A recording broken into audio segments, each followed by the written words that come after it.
nanti dalam prosesnya pun nanti prosesnya pun juga akan gagal. Jadi memang kita harus pas menentukan metodenya itu apa sih yang harus dipakai gitu ya. Kalau yang kemarin saya sharing di hari Rabu kita webinar itu yang rame-rame ternyata banyak banget gitu. Tak pikir cuma dikit, nggak taunya banyak banget. Itu saya nggak ada profil PTK-nya gitu ya, karena lebih ke PTS sekolah gitu ya. Tapi saya rasa versi saya, teman-teman kalau PTK kayaknya sudah agak mumpuni karena rata-rata sudah pada ngajar, jadi sudah pada sedikit paham lah PTK itu seperti apa. Makanya kebanyakan pun juga teman-teman ngambil judulnya PTK, karena mungkin penekanan di semester sebelumnya pun juga kebanyakan PTK. Nah, kalau yang lainnya gimana gitu kan ya. Nah, nanti kita sharing untuk di metode yang lainnya. Tapi ini versi saya ya teman-teman, mungkin nanti kalau mau dibandingkan dengan dosen metritnya mungkin agak berbeda, karena beliau memang menekuni sekali untuk di metritnya, betul. Kalau saya ini ya belajar juga gitu ya, saya belajar metrit juga, cuman nggak semua metrit saya kuasai, saya lebih sukanya memang ke eksperimen sama ke kualitatif. Ya, saya nanti banyak ungkapnya nanti di kualitatif seperti apa, karena mungkin kebanyakan teman-teman juga dari judulnya pakai kualitatif, tapi nanti saya singgung sedikit mengenai metode kuantitatif surveinya. Ya, tapi contoh nanti yang saya tunjukkan ke teman-teman mungkin lebih banyak contoh skripsi untuk yang di bidang ilmu saya, ya karena basic saya psikologi, jadi nanti mungkin contohnya lebih ke psikologi, tapi nanti bisa disesuaikan juga ke teman-teman semuanya. Enaknya mau contohnya dulu, apa kita mau ulas dulu sedikit-sedikit teman-teman? Atau contoh sambil diulas sedikit-sedikit? Contoh sama ulas, Bu. Contoh sama ulas ya, biar nanti jadi langsung ada contoh konkretnya, kelihatan seperti apa bentuknya. Oh, punya saya baru mulai gluduk-gluduk. Kalau Sama, kata Bu. Sama, ini gelap banget. pokoknya kalau udah jam segini itu udah mulai hujan. Tapi kalau nanti tadi mulainya lebih awal, anak saya belum tidur. Kalau dia nggak tidur, nanti sampai sore dia nggak tidur-tidur lagi. Emaknya yang marah-marah nanti.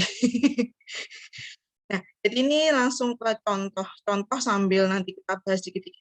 Sekali lagi ya teman-teman, saya punyanya contohnya itu skripsi psikologi. Jadi nanti bisa kita sesuaikan lagi. Jadi nanti Bu kok nggak ada yang pendidikan PAUD gitu ya. Saya nggak punya. Jujur banget saya nggak punya. Saya punyanya yang psikologi. Tapi ini kita melihat di bab 3-nya itu mirip. Kalau saya ngambil dari skripsinya mahasiswa alumni teman-teman, alumni UMT PAUD, gitu ya, saya agak, bukannya saya merendahkan, enggak gitu, saya cuman agak enggak serak aja di saya gitu kan. Jadi saya pakai contoh yang sekiranya nanti bisa untuk perbaikan di angkatan ini. Ya, saya tunggu, saya share screen dulu contohnya. Mana ya?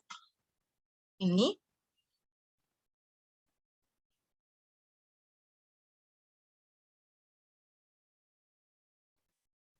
Oke, sudah kelihatan ya teman-teman ya. Saya mulai yang kuantitatif survei dulu, yang paling gampang menurut saya. Menurut saya ya. Jadi menurut saya, Belum, Bu, belum muncul. oh belum kelihatan, udah muncul.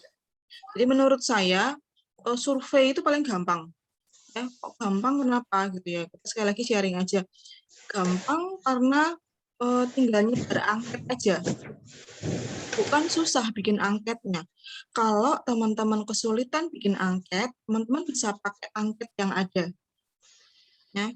Kalau di sini kan judulnya hubungan antara dukungan sosial dengan homesickness pada mahasiswa baru. Ya, jadi memang biasanya itu kan anak-anak mahasiswa baru, apalagi dia perantau-perantau, ya ikro zaman dulu kok. Ya, biasanya itu kan homesickness gitu ya, kangen sama rumah, selak pengen pulang dan sebagainya. Nah, ini bagaimana sih hubungannya homesickness ini dengan dukungan sosial? Nah, ini pakainya kuantitatif survei. Saya pakai angka. Saya nggak bisa bikin angka. Kalau nggak bisa bikin angket, kita bisa ngambil angket dari orang lain yang sudah dibuat. Ya, gampangnya begitu. Kalau nggak mau nanti tinggal di bab 3-nya ditulisnya adalah bukan membuat angket tapi mengadaptasi ya, mengadaptasi dan memodifikasi angket dari si A.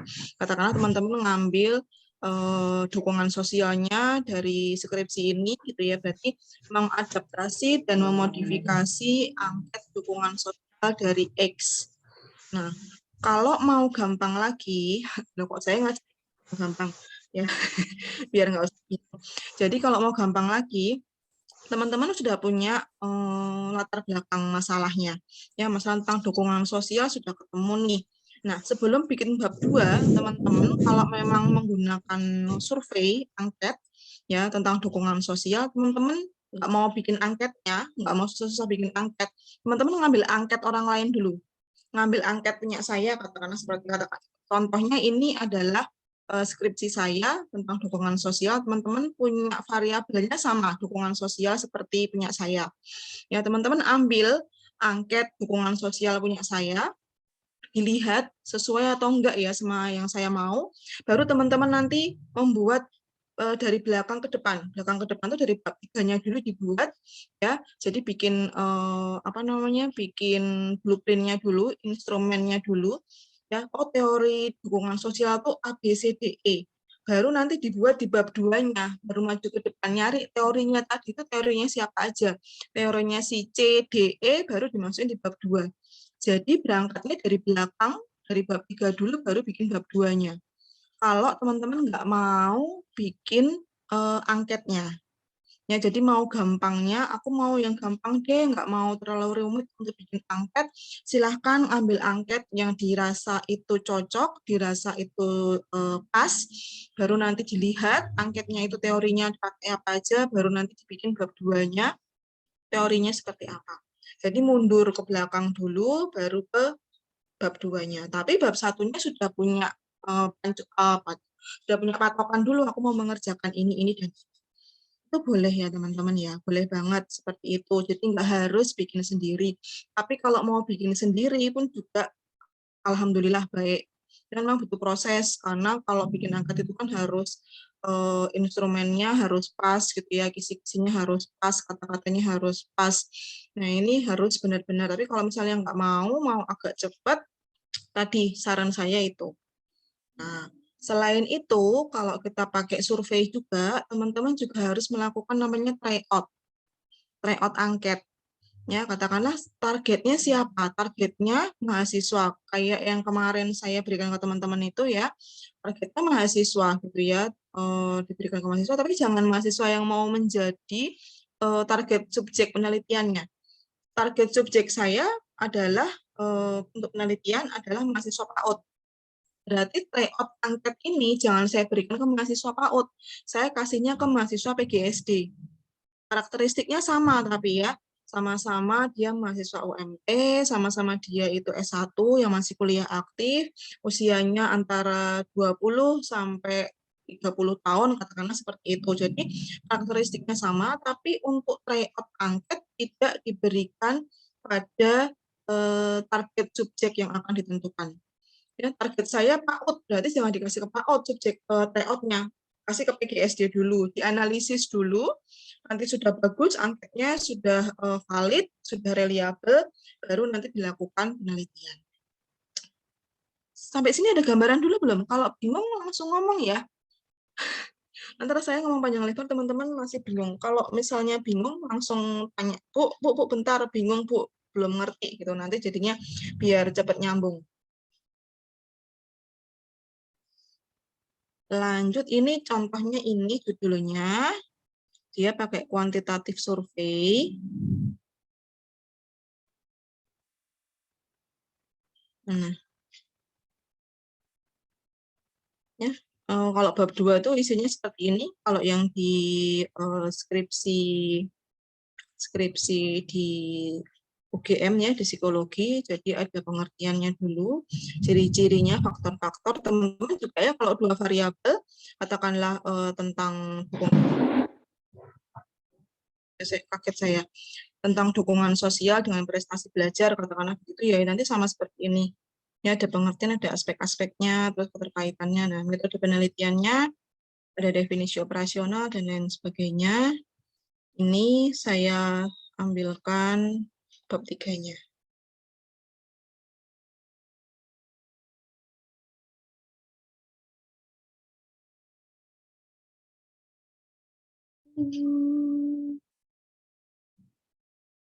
Banyak banget ya.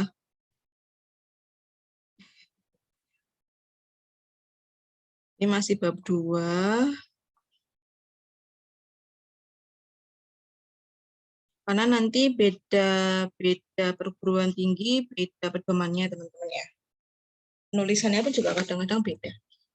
Nah, ini ya ada variabel tergantung sama variabel bebasnya. Ya, dia pakai variabel tergantungnya dari judulnya tadi adalah homesickness dan variabel bebasnya adalah dukungan sosial. Ya, definisi operasional itu pasti ada ya. Sama definisi konseptual. Kalau di kita itu ada 2, konseptual baru operasional. Konseptual itu ada di dalam teori bab 2, ya baru nanti diturunkan di definisi operasional. Kayaknya sudah pernah dibahas juga ini ya sama mungkin dosen yang sebelumnya. Jadi nggak perlu panjang lebar gitu kan. Nah, ini adalah definisi operasionalnya. Di sini juga dicantumkan sekaligus gitu ya. Semakin tinggi skor skala subjek menunjukkan semakin tinggi tingkat homesickness yang dialaminya. Dukungan sosial pun juga sama gitu ya. Jadi tingkat dukungan sosial diukur dengan skala dukungan sosial. Semakin tinggi skor skala subjek menunjukkan semakin tinggi tingkat dukungan sosial yang dirasakan oleh orang-orang di sekitarnya. Jadi dipaparkan juga nanti menunjukkannya seperti apa kalau yang disurvei. Metode pengumpulan data ya, kalau di sini dia menggunakan alat ukurnya pakai lembar identitas ya. Ini diperlukan karena dia memakai 2. Jadi durasi lama tinggal di lingkungan baru. Ya, kalau dia itu meskipun anak baru, anak mahasiswa baru, tapi kalau sudah lama tinggal di lingkungan itu berarti nggak masuk, gitu kan ya. Jadi harus ada durasinya dulu, ya supaya dia merasakan nggak homesickness-nya itu, gitu kan ya. Dibatasi antara 1 sampai 4 bulan. Terus jarak geografis adalah jarak antara rumah atau kota asal individu yang ditinggali sebelum dia kuliah gitu ya, sama lokasi saat ini minimal 200 km atau berasal dari luar daerah di Jogja. Nih, jadi ada lembar identitasnya, ada skala homesickness-nya. Nah, ini sama ada skala dukungan sosial. Nah, kalau teman-teman nggak mau bikin sendiri, ini kan juga dia sebetulnya nggak bikin, dia hanya mengadaptasi. Ya, jadi skala homesickness-nya juga modifikasi dan pengembangan. Ya, jadi dimodifikasi terus dikembangkan lagi dari the homesick questionnaire-nya yang disusun sama si teorinya ini. Nah, nanti di bab 2-nya dia harus ada teorinya ini. Sama kayak teman-teman, aku ngambil skalanya si ini aja. Ya udah, teman-teman juga mengacu pada teori ini sama teorinya si yang punya skripsi ini. Nah, ada apa? Ada 3 aspek ya dalam skala homesickness, ada duka cita, kesulitan penyesuaian diri, sama tekanan kuliah. Nah, ini dipaparkan nanti di sini, dipaparkannya di mana di blueprint-nya. Ya. Ada 70 butir skala, 30 butir favorable, dan 35 butir unfavorable. Favorable itu yang positif, unfavorable itu yang pernyataan yang negatif. Nanti biasanya harus seimbang. Nah, aspeknya ada 3 tadi ya, duka cita, kesulitan penyesuaian diri, sama tekanan kuliah. Nih, sudah ada semua, totalnya ada 70, tapi ini sebelum uji coba. Jadi kalau sebelum uji coba biasanya memang angketnya itu banyak. Nanti setelah uji coba nanti akan banyak angket yang gugur. Baru nanti dipakai yang valid, yang reliable itu untuk penelitian. Nah, yang dukungan sosial pun juga sama gitu ya. Jadi kalau dukungan sosial dia juga mengadaptasi, memodifikasi dari interpersonal support evaluation list yang disusun sama si Coen, Coen DKK. Nah, nanti teorinya mengacunya di sini. Baru nanti di bab 2-nya, maju ke bab 2-nya, bikin teorinya contoh ada apa aja. Tuh. Ya, kalau dari dukungan sosial ada 4 aspek. Aspek penghargaan, dukungan penilaian, dukungan rasa yang dimiliki, dan dukungan nyata. Ada 45 butir, 23 butir favorable, 22 butir unfavorable. Bikin blueprint-nya. Ya, blueprint-nya dibikin. Ada 4. Nih, sudah mulai hujan saya. Nah, baru nanti dihitung validitas reliabilitasnya. Saya rasa teman-teman sudah tahu gitu ya. Kalau survei itu memang paling mudah pakai SPSS. Paling gampang pakai SPSS. Nah, terus ditambahkan juga subjeknya siapa, ciri-cirinya bagaimana, itu harus jelas, betul. Baru nanti pakai metode analisisnya gitu ya. Berarti pakai SPSS juga, tapi pakai korelasi produk momen ya. Dari si Pearson ini umumnya kalau survei adalah produk momen. Ya, terus nanti juga ada uji normalitas gitu ya, terus linearitas itu juga ada. Ini uji asumsi, uji normalitas pakai Kolmogorov-Smirnov ya, terus ada uji linearitas juga. Nah, udah deh baru nanti dibuat. Nah, ini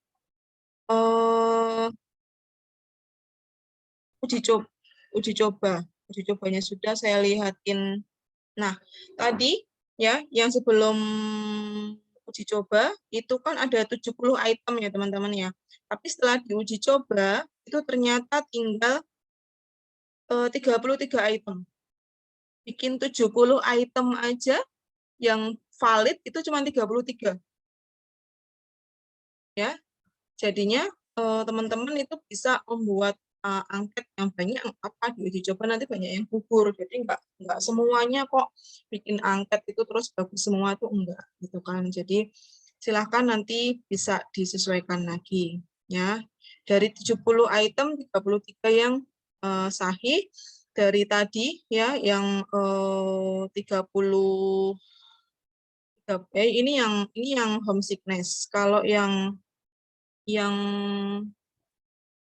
dukungan sosial ternyata yang bisa dipakai adalah 38 butir. Nah, dari 70 yang sahih yang bisa dipakai hanya 33 tadi, teman-teman harus bikin lagi nih blueprint-nya lagi setelah uji coba. Sebarannya gimana? Favorable sama unfavorable-nya harus pas. Ya. Jadi tetap harus ada dari aspeknya ini tuh harus ada. Kalau nanti ada satu aspek, katakanlah tekanan sosial, tekanan kuliah ini tuh nggak ada, semuanya gugur, teman-teman harus mengulang lagi. Ya, jadi nggak bisa kalau teman-teman, Bu, ternyata aspeknya itu tinggal 2. Yang aspek tekanan sosial, tekanan kuliah, ya itu ternyata gugur semua, Bu, itemnya. Oh, nggak bisa, berarti teman-teman harus mengulang lagi untuk mengambil datanya. Ya, karena aspeknya ini harus semuanya ini muncul. Ya, jadi nggak boleh salah satu aspek kosong, nggak ada butir sama sekali, itu tidak boleh. Jadi semuanya harus muncul. Nah, jadi ada 2 blueprint sebelum uji coba dan setelah uji coba. Itu baru nanti dihitung. Saya tunjukkan lampirannya dulu.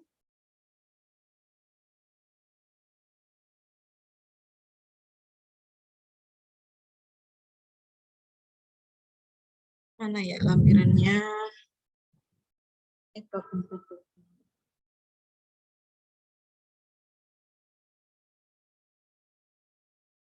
Nah, daftar pustakanya aja segambreng-gambreng ya.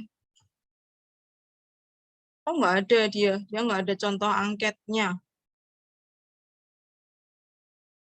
Yang ini judulnya kepuasan hidup berdasarkan kepekaan terhadap humor. Semoga ada angketnya yang ini.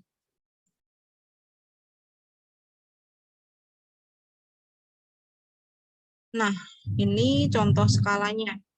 Contoh angketnya ya teman-teman ya. Ini angketnya dia lebih ke gambar-gambar ternyata.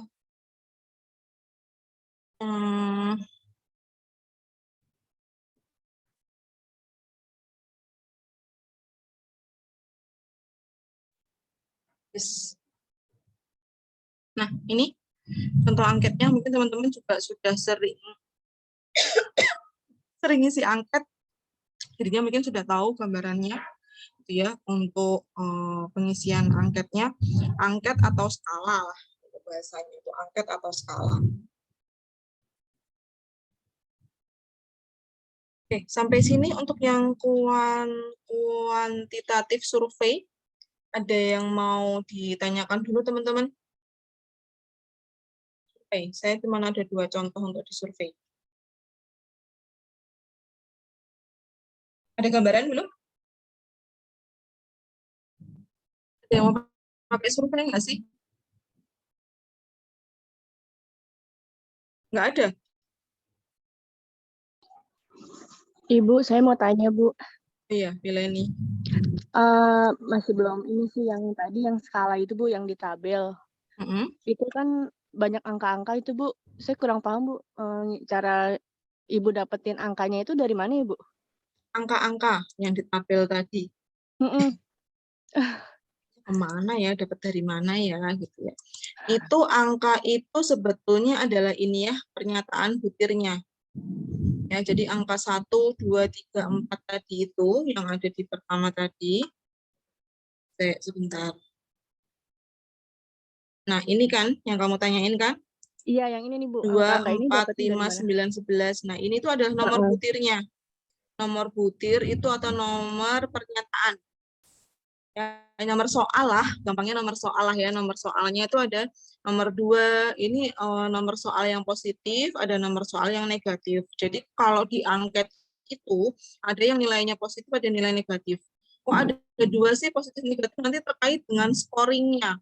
Ya, kalau yang positif biasanya skornya dari 4, 3, 2, 1. Kalau yang negatif 1, 2, 3, 4. Nanti tergantung dari skornya. Jadi nggak semuanya sama. Saya nggak tahu waktu teman-teman di Medlit diajarin nggak bikin angket kayak begini. Karena kalau bikin angket itu ada skor negatif, ada skor positif. Nggak semua skornya sama. Betul, skornya itu dari 1 sampai 4 atau 1 sampai 5. Ya, tapi tetap aja nanti ada yang positif, ada yang negatif. Nah, ini. Nah, ini adalah contoh pernyataannya atau soalnya. Ya, nomor 1, hubungan saya dengan para guru cukup dekat. 1, 2, 3, 4, 5, 6. Kalau dia item positif yang favorable, berarti 1 ini dia skornya 6. Karena ini ada 6 butir ya. 2 ini 5, 4, 3, 2, 1. Nah, kalau yang nomor 3 ini, saya sering bertengkar dengan saudara saya. Berarti ini sifatnya yang negatif atau unfavorable. Ya, kalau yang 1 ini positif, hubungan saya dengan para guru cukup dekat, itu positif. Ya, nah kalau yang nomor 3, saya sering bertengkar dengan saudara saya itu sifatnya negatif atau unfavorable. Berarti skornya di sini, kalau tadi yang positif 1 itu dia skornya adalah 6, kalau yang di sini, ya yang ini, berarti kalau 1 ya skornya 1. Semakin ke sini, semakin besar. Berarti kan kalau semakin ke sana, berarti kemungkinannya apa, positif atau negatif. Gitu. Jadi, angka-angka ini tadi ya menunjukkan soal atau butir atau pernyataannya. Bisa dipahami? Glenn? Ya, bisa, Bu. Bisa, Bu. Oke. Sudah paham. Kasih, Bu. Lainnya, saya bentar. Tunggu ya teman-teman, aku tak ngambil jemurannya anakku dulu. Bentar.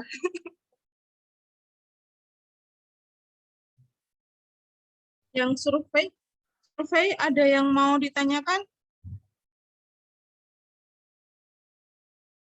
Bisa dipahami?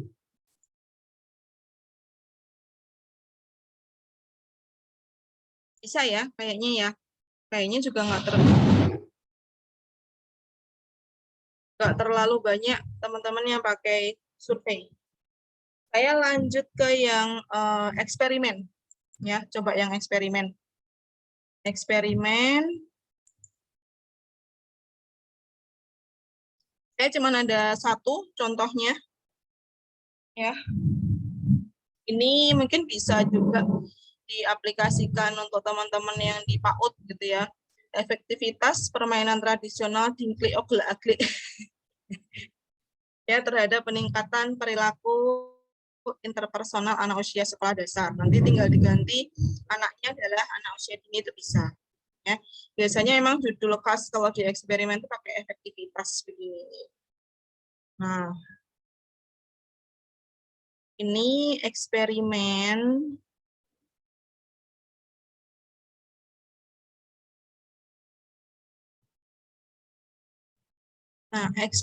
itu kalau teman-teman baca di metode penelitiannya, bab 3-nya di sini ya.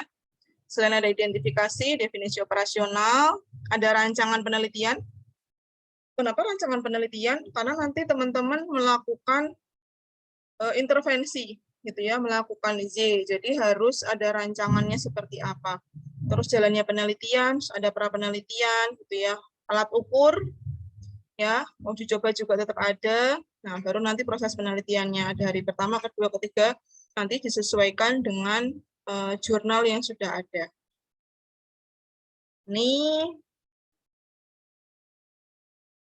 Nah, ini intisari atau abstraknya. Ya, jadi mengetahui efektivitas permainan tradisional di Ogle-Agle terhadap peningkatan perilaku interpersonal. Subjeknya adalah 20 orang siswa SD usia 7 tahun ke atas. Nah, ciri khasnya kalau di eksperimen itu kan ada kelompok kontrol dan kelompok eksperimen. Nah, 20 anak ini 10 menjadi kelompok eksperimen dan 10 menjadi kelompok kontrol. Ya, dibagi jadi 2. Jadi dibagi dari 2 kelompok. Nah, Dinkley Ogle-Agle itu permainannya itu sebagai perlakuannya untuk meningkatkan perilaku interpersonal dari si anaknya. Desainnya dia pakai pre-test, post-test, experimental group control, ya, group design. Nah, terus analisisnya pakai apa gitu ya, pakai uji sampel independen dan seterusnya. Saya tunjukkan contohnya bab 3-nya. Kalau jenisnya di eksperimen kan ada banyak ya teman-teman ya, mungkin nanti bisa dibuka-buka lagi. Ini masih bab 1. Ini baru bab 2. Saya bab 3.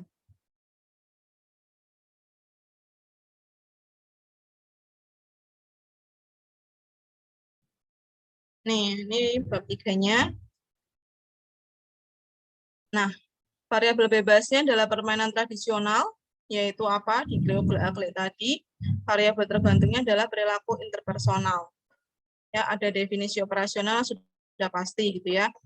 Nah, rancangannya dilakukan dalam kelompok selama 3 kali gitu ya, dan waktunya 1 kali pertemuan itu 45 menit. Ini hampir sama dengan PTK, tapi kalau PTK kan per siklus ya, kalau ini enggak per siklus.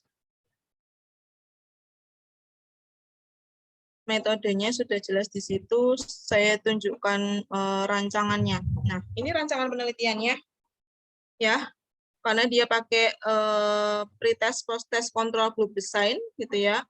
Jadi di sini ada 2 kelompok, eksperimen sama kelompok kontrol, ya, membandingkan antara kelompok eksperimen dengan kelompok kontrol. Jadi nanti kelompok eksperimen dan kelompok kontrol itu nanti masing-masing 3 kelompok subjek, itu nanti akan dilakukan perlakuannya seperti apa. Jadi 1 kelompok nanti akan dibagi menjadi 3. Kelompok eksperimen dibagi menjadi 3 kelompok. Dan diberikan perlakuan X-nya, ini perlakuan. Ya, perlakuannya tadi dengan permainan Dinkley Ogle-Agle tadi itu. Ya, tetap harus ada yang namanya pre-test dan juga post-test. Ini kelompok eksperimen, Y1 adalah pre-test, Y2-nya adalah post-test. Kelompok kontrol pun juga sama-sama dilakukan pre-test juga dan juga dilakukan si post-test. Cuman kalau yang di kelompok eksperimen akan dilakukan permainan tadi, Dinkley Ogle-Agle tadi. Kalau yang di kelompok kontrol dia minus, jadi nggak dilakukan apa-apa, tidak diberikan apa-apa kepada si kelompok ya ini tidak mendapatkan perlakuan permainan tradisional di Ogle-Agle untuk di kelompok si kontrol. Jadi yang diberikan hanya untuk kelompok eksperimen aja. Dia pakai setting gitu ya, pakai setting ruangannya seperti apa, tempat penelitiannya. Karena dia menggunakan ruang observasi, jadi pakai CCTV, nggak langsung di kelasnya, ini sudah agak oke modern. Nah, teknik penelitiannya nanti harus membuat soal pretest dan posttestnya juga. Semoga di sini ada soal pretest dan posttestnya. Kalau eksperimen memang kita harus membuat desain penelitiannya ya untuk pretestnya bagaimana, terus nanti untuk apa namanya manipulasi ya, ini manipulasinya ya, modul manipulasi itu tadi ya, permainan bibliografinya tadi itu harus dibuat dulu modulnya. Kenapa? Karena nanti yang melakukan penelitian ini tidak kita sebagai peneliti. Ya, biasanya melakukan penelitian ini adalah orang lain. Jadi kita harus bikin modulnya. Ya, bikin modul atau bikin pedomannya supaya nanti orang yang akan melakukan penelitian kita, melakukan si permainan bibliografi ini paham langkah-langkah, step-stepnya harus apa saja. Ya, hanya ribet di awal kok kalau di eksperimen itu. Ya, hal pertama dilakukan harus ngapain dulu si nanti apa namanya si pelaksananya itu harus ngapain aja itu harus dijelaskan di situ.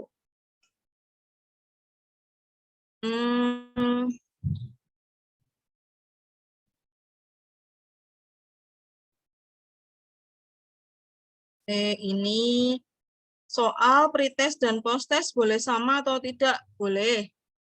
Ya, boleh. Mau dibikin sama boleh, tapi tetap nanti pembuatannya sama kayak yang di survei tadi. Jadi kita bikin blueprint-nya.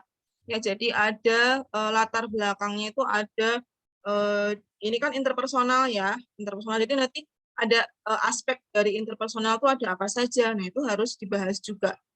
Jadi instrumennya pun harus jelas untuk soal pretest dan juga posttestnya.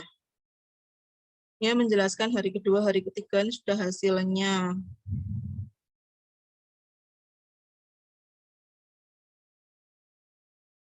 Kalau ngitung-ngitungnya nggak saya bahas, teman-teman belum nyampe ngitung-ngitungnya sama sekali.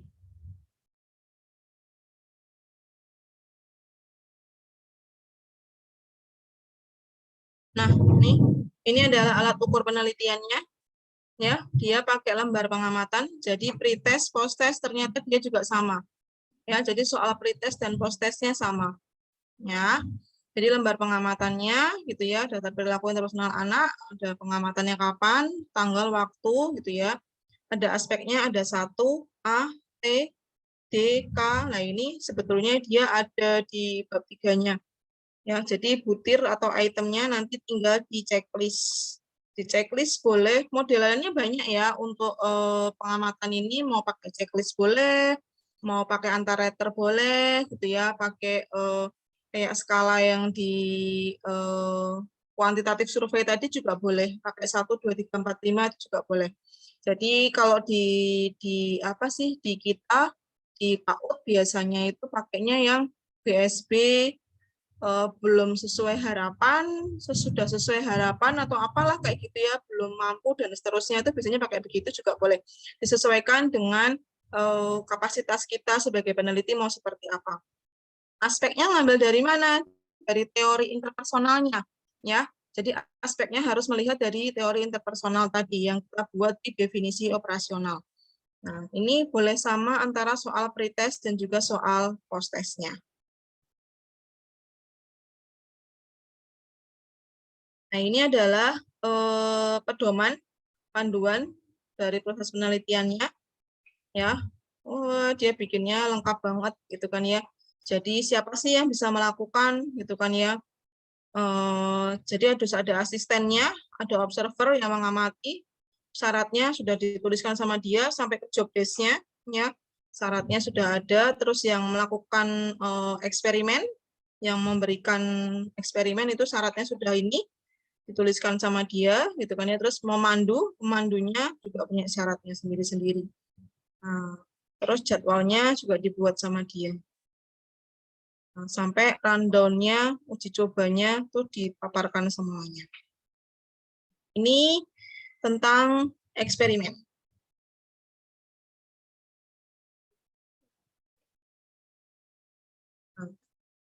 Bikin laporannya pun juga lumayan lama. Ini hasil dari verbatimnya. Nah, 2 eksperimen sama survei. Ada yang mau ditanyakan dulu teman-teman? Silahkan.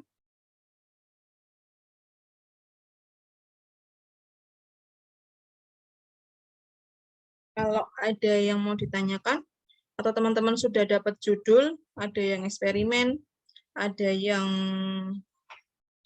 apa namanya survei, ada yang PTK.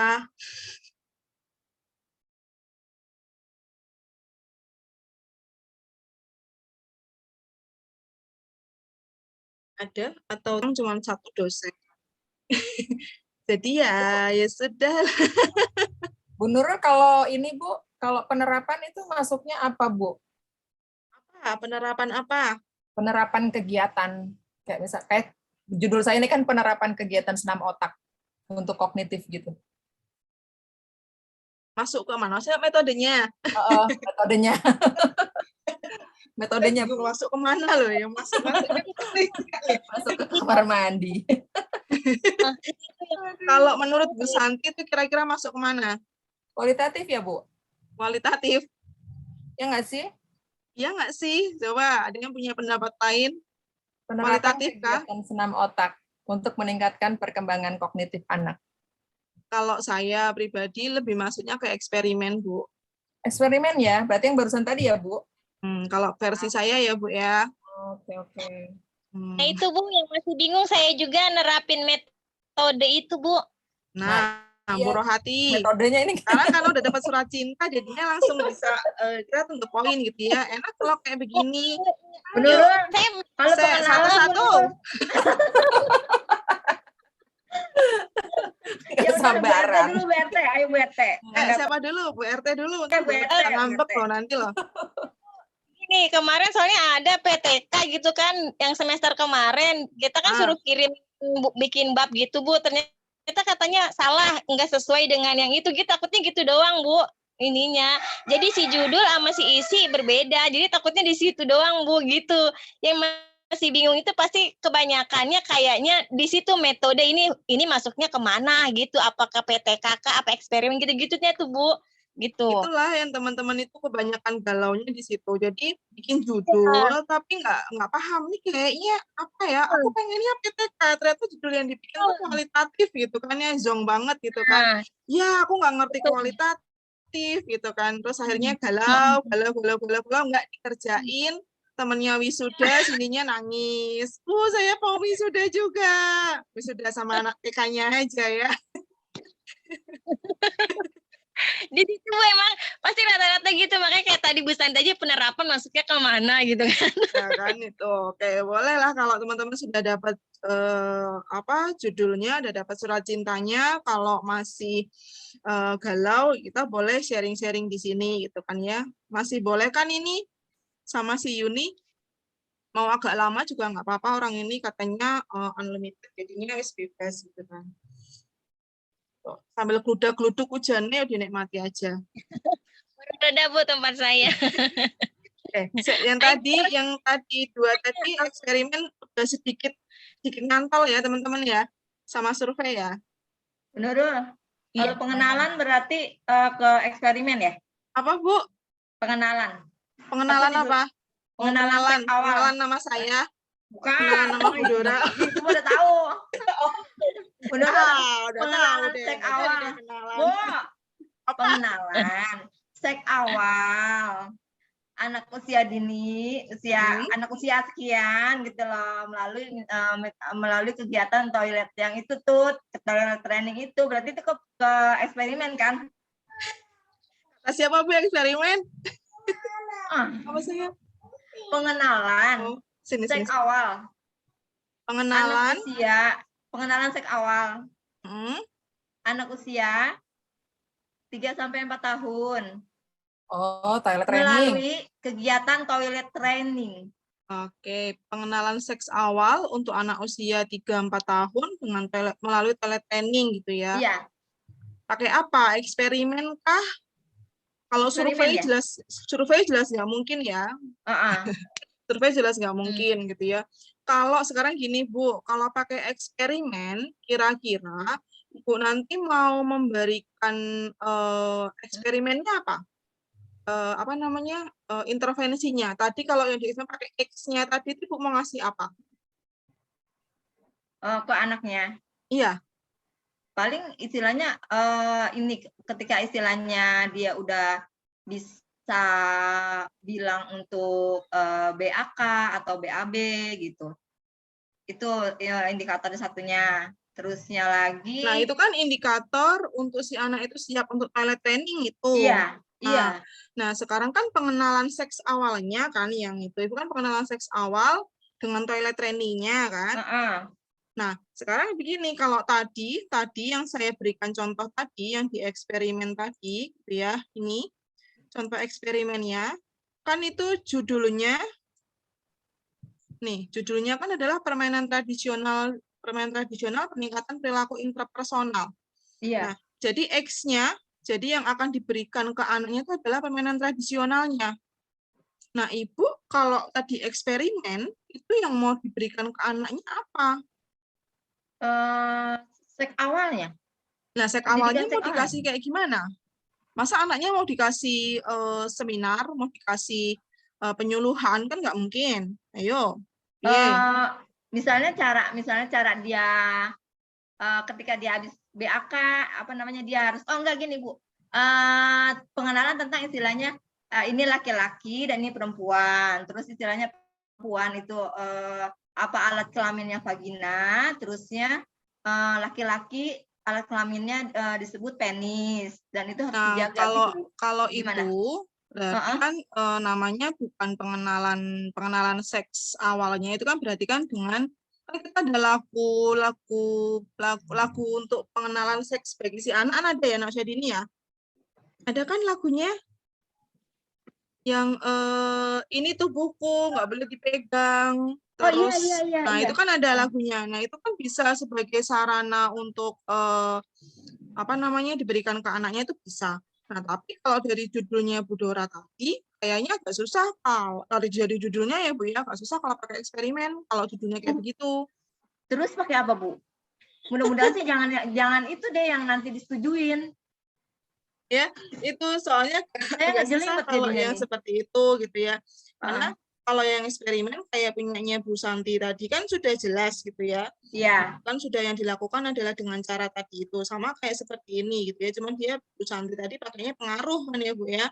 Kalau yang di sini kan pakainya efektivitas. Nah, itu bisa. Nah, kalau punya Bu Dora, dia kalau dia adalah pengenalan seks awalnya gitu ya, itu mungkin kalau pakai eksperimen tinggal dirubah lagi aja, jadinya pengenalan seks awal tapi nggak dengan toilet training gitu loh. Jadi apa gitu, karena kalau toilet training itu juga melakukan toilet trainingnya juga, terus pengenalan seks awalnya juga dilakukan juga, berarti kan dua-duanya dilakukan. Susah loh Bu, lama nanti jatuhnya. Aduh iya, berarti harus diganti di itunya aja ya Bu ya, misalnya melalui salah lagu, satu variabelnya silakan nanti bisa diubah. Atau media gambar gitu kali ya Bu ya? Mungkin mau pakai media boleh, dia untuk pengenalan seks awal anak usia ini dengan media gambar atau dengan metode bernyanyi, itu juga mudah seperti itu. Oh ya dah, oke Bu. Ada pencerahan. Terima kasih ya Bu ya. Sama-sama. Tapi itu aku masuknya kemana? Kalau begitu aku masuknya kemana? Ke itu ya tadi eksperimen. Itu bisa pakai eksperimen. Iya. Bisa. Bisa. Ya udah dah, biarin saya puyeng-puyeng juga. Padahal saya nggak bisa ngitung statistik. Aduh. Udah Bu, ya Bu, makasih ya Bu ya. Oke. Yang lain? Masih galau dengan surat cintanya? Sebenarnya banyak Bu pertanyaan, cuma masih diresapin dulu judul yang baru dapat. Oke. Karena baru dapat, jadi kayak masih shock gitu ya. Ya Allah, kenapa judulnya ini gitu ya, kenapa nggak yang itu gitu kan. Bu Nurul, berarti kalau ini misalkan sudah di ACC ini dan kita sudah tahu ininya, metodenya, kita tinggal dalemin aja ya Bu, dipelajarin aja ya. Iya, betul. Kalau teman-teman itu di ACC judulnya sudah dapat sama dosennya belum? Nggak ada, Bu. Belum ada. Oke, Masih kalau belum kembali. ada, teman-teman saran saya teman-teman sudah mulai, kalau udah cocok banget sama si judulnya, sudah oke gitu ya, teman-teman bisa mulai cari masalah. Ya, jadi diperdalam lagi permasalahannya itu benar-benar ada enggak di lingkungan teman-teman. Mulai dari situ, jadi nanti ketika ketemu dengan si dosen pembimbing, teman-teman sudah bisa memaparkan masalahnya begini Bu, bla bla bla bla bla bla. Nanti kira-kira saya mau pakai metodenya. Kalau karena dosen nggak nanya teorinya siapa itu jarang, nanyanya metodenya apa, misalnya nanya gitu. Ya metodenya gimana nanti? Kira-kira kamu mau penelitiannya gimana? Sudah punya gambaran belum mau penelitiannya gimana? Nah, itu kan sudah ditanyakan. Jadi teman-teman sudah harus paham dari judulnya, punya inti masalahnya apa, metodenya mau gimana. Kayak tadi punyanya Bu Dora tadi, kalau kamu kayak begitu nanti judulnya begitu, terus mau nelitinya gimana? Bingung kan?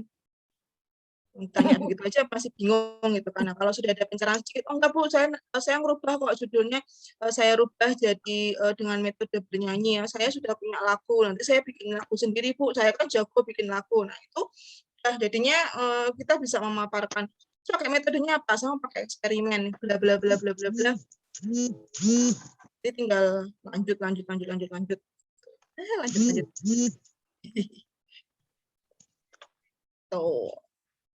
Tuh, apalagi yang mau tanyain? Ibu, berarti judul yang udah di ACC itu nggak bisa diganti lagi ya, Bu?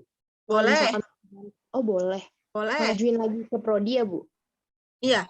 Kalau nanti teman-teman sudah dapat SK dosen pembimbing, nanti bisa mengajukan, katakanlah nggak sreg nih ya sama judulnya, teman-teman tinggal argumen sama si dosen pembimbingnya, nanti dosen pembimbing akan ngasih masukan, ganti ya diganti gitu ya, nanti baru ke prodi lagi pengajuan perubahan judul, biasanya begitu. Ya. Karena banyak juga yang nggak sreg gitu kan sama judulnya, atau mungkin merubah satu variabelnya. Kadang si dosen pembimbingnya juga nggak sreg, kok judulnya begini sih, maksudnya bentukan tulisannya, kalimatnya gitu ya, jadi nggak pas, dirubah gitu ya, itu masih bisa. Tenang, Mas Hilwa. Iya. Udah suntuk gitu ya, gimana nih judulnya nih, ya Allah gitu ya. Iya, Ibu bingung masuk metode mananya, Bu. Bukan Bu, sama. Udah dapat judulnya bikin, metodenya bingung ya. Eksperimen, kualitas. Ya, tapi kan tadi sudah punya dua gambaran ya, survei sama eksperimen ya, minimal itulah. Saya tambahin dulu. Kalau saya tambahin kira-kira tambah pusing nggak teman-teman? Enggak, Bu. Ditambahin Kalian biar puyeng. Enggak, maksudnya gini, takutnya nanti kalau saya tambahin yang kualitatif, enggak, Bu, udah tambahin aja, Bu. teman-teman takutnya tambah pusing. Kalau misalnya takutnya gitu aja gitu. Jadi saya maunya teman-teman bisa sedikit-sedikit paham gitu kan. Jangan terus saya mau maksain nih semuanya nih mau saya kasih ke teman-teman gitu kan. Cuma kalau teman-teman malah tambah pusing dan nggak bisa diresapi, dipahami, ya kita pending dulu gitu kan. Tapi kalau misalnya masih bisa, saya kasih tunjuk apa namanya, yang kualitatif. Gimana? Lanjut. Bu Nurul. Ya. Mau tanya dong, tapi ini kayaknya sih nggak nyangkut ke PG PAUD gitu ya. Maksudnya gini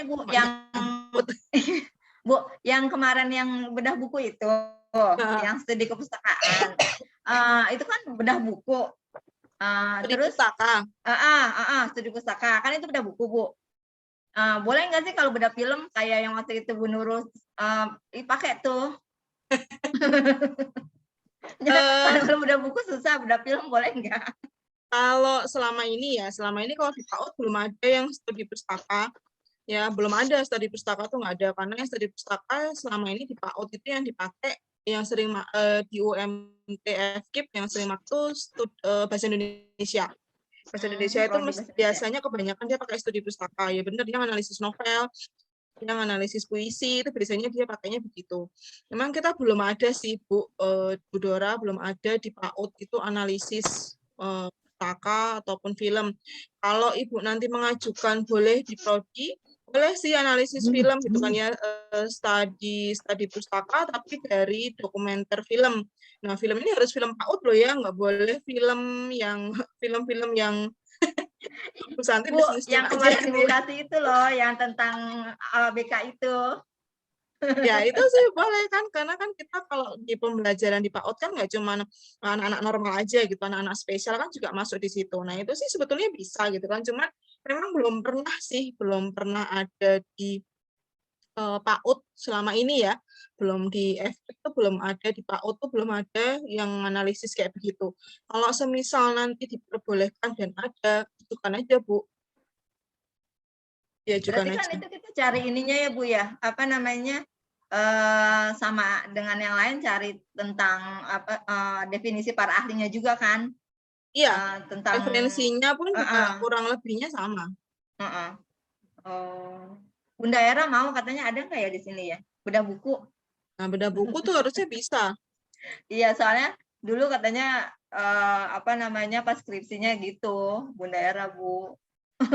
Jadi Kalau katanya kalau lebih di gampang itu. sastra biasanya memang kepake banget sih. Kalau di sastra itu makanya orang-orang bahasa Indonesia itu biasanya memang makainya studi pustaka Indonesia. Gampangan Atau mana BIPA. sih Bu? PTK sama ini sama studi pustaka?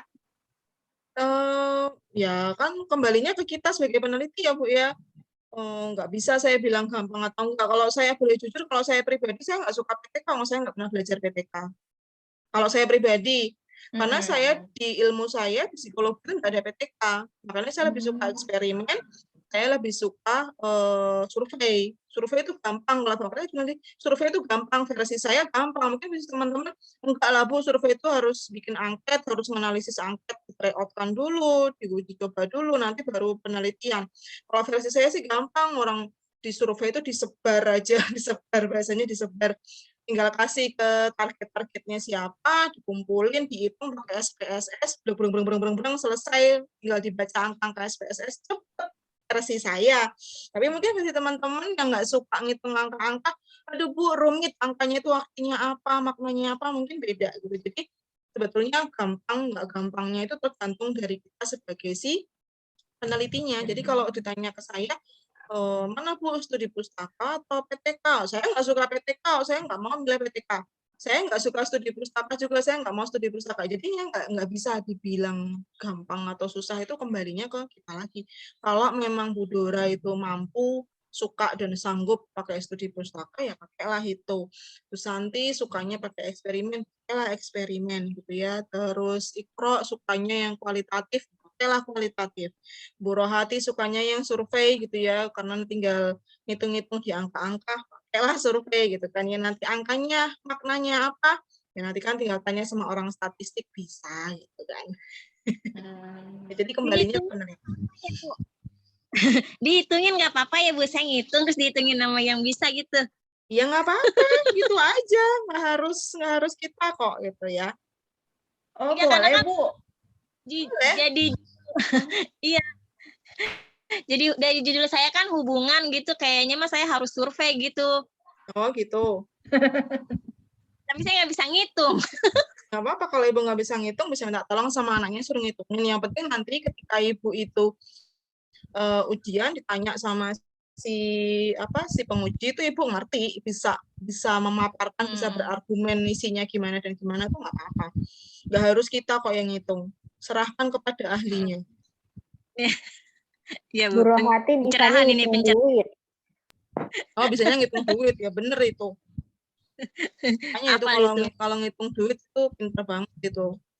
Tapi agak susah kalau sedih kalau bukan duitnya sendiri ya Bu ya. Itu yang sering terjadi.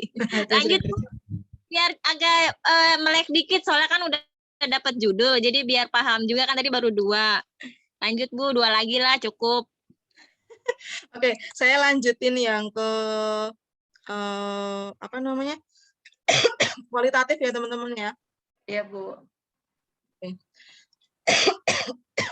Kalau kualitatif kayaknya teman-teman kemarin sudah sudah sedikit saya singgung. Jadi kualitatif itu kan macamnya ada banyak gitu ya.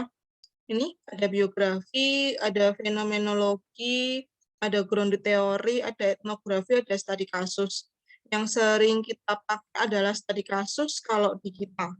Ya, jarang banget pakai yang biografi, fenomenologi, etnografi itu jarang banget. Gitu. Jadi yang sering dipakai adalah si studi kasus.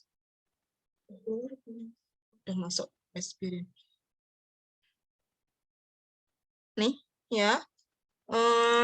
Saya tak cari yang gampang-gampang dulu. Nah, kalau kita pakai kualitatif, biasanya itu tekniknya gitu ya, ada Mills Haberman sama Spradley. Kayaknya teman-teman ini sudah paham, sudah hafal di luar kepala gitu ya. Biasanya kalau di kualitatif di PTK teman-teman pakainya yang ini. Ya, ada reduksi data, ada display data, ada analisa dalam situs sama antar situs. Ya, tapi ada juga analisis data menurut si Spradley juga ada. Tapi yang sering dipakai sama kita di S1 itu adalah yang ini, Mills Haberman. Itu yang sering dipakai yang seperti itu. Nah, kayak gimana sih tahapan kalau kualitatif gitu ya? Kualitatif mau yang studi kasus, mau yang studi pustaka, mau yang PTK, ya itu biasanya kita harus pengamatan dulu. Kalau kepustakaan, ya tadi studi pustaka yang tanyain sama Bu Dora tadi, ya berarti kita adalah ke bukunya, ke novel atau ke apa yang mau dipakai. Kalau kita pakai PTK, studi kasus dan lain sebagainya, jadi kita harus pengamatan dulu. Mengamati dulu di lapangan seperti apa atau studi pendahuluan, observasi awal. Ya, baru nanti kita akan menemukan masalahnya apa. Jadi fokus di masalah penelitian. Kalau sudah punya masalahnya, baru nanti kita mulai ngumpulin datanya.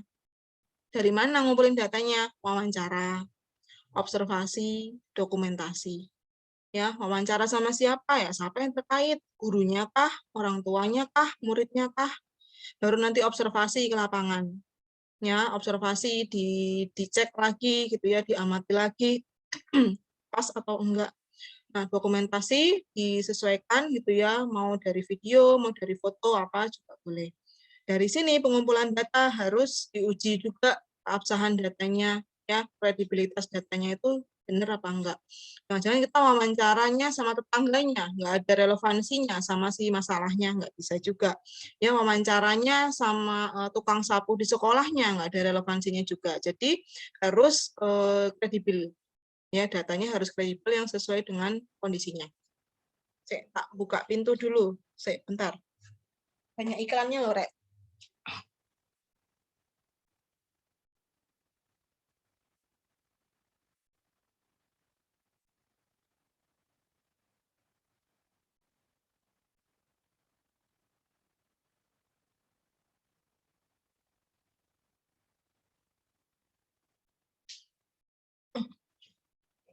Lanjut. Ya, apa sayang? Bubuk lagi aja. Nah, kalau nanti sudah dapat datanya, baru diolah datanya. Ya, kalau yang sesungguhnya itu ada pengolahan data praanalisis, itu harus di-coding. Ya, ini susahnya kalau di kualitatif itu teman-teman harus ngoding. Ya, jadi coding itu nggak cuma orang-orang IT, kalau kita mau penelitian kualitatif itu juga harus coding. Ada klasifikasi data, ada reduksi data. Baru dianalisis datanya. Habis dianalisis baru dibahas, baru disimpulkan. Jadi stepnya untuk kualitatif itu lumayan cukup panjang kalau ditulis, tapi kalau dilakukan nanti cepat. Ya, kalau ditulis panjang ya, gitu ya, harus ngumpulin data dulu, pakai wawancara, pakai observasi, terus diolah dulu, ngoding-ngoding, ya, terus diklasifikasi datanya, terus dianalisis, dibahas, baru disimpulkan. Panjang ya. Ya, kalau ditulisannya panjang, tapi ketika sudah dilakukan nanti akan jauh lebih cepat lagi. Nah, ini gampangnya gitu ya. Kalau mau kualitatif itu, jadi kita masuk ke situasi sosialnya, tahu masalahnya dulu ya. Kalau digambarkan gini, masalahnya tuh masih acak adul, amburadul kayak begini nih, gitu ya. Tempatnya di mana? Di sekolahnya Bu Santi. Terus aktornya siapa? Subjeknya siapa? Anak-anaknya, gitu ya. Terus aktivitasnya bagaimana? Oh, si anak-anaknya itu tuh nggak punya nggak bisa beradaptasi dengan baik, itu masih amburadul kayak begini nih. Nah, terus baru ditentukan fokusnya. Fokusnya mau ke adaptasi si anak-anak dan fokusnya hanya untuk anak kelas A saja. Nah, sudah mulai dirapihkan untuk fokusnya. Walaupun masih banyak yang ngacak adut, tapi sudah lebih baik dibandingkan tahapan yang pertama. Nah, baru nanti diurai lagi fokusnya, terus dikonstruksi dari data-datanya. Kita melakukan wawancara, kita melakukan observasi, dan lain sebagainya sudah mulai tertata dengan rapi. Nah, jadi kasarannya kok di kualitatif itu, dari yang amburadul, ya, amburadul banget, kayak begini nih, ya, nggak bisa diurai banget gitu ya, terus akhirnya nanti kita bisa mengurai sedikit. Kasarannya seperti itu kalau di kualitatif. Jadi yang dari masalah yang banyak banget, kita mencoba untuk mengurainya. Kita di sini pakai alatnya pakai apa? Ya pakai wawancara tadi, pakai observasi tadi, pakai dokumentasi tadi. Kalau tadi yang disurvei alatnya adalah pakai angket, kalau yang di sini alatnya hanya menggunakan observasi dan wawancara saja. Ya, alatnya hanya itu saja kalau di kualitatif itu.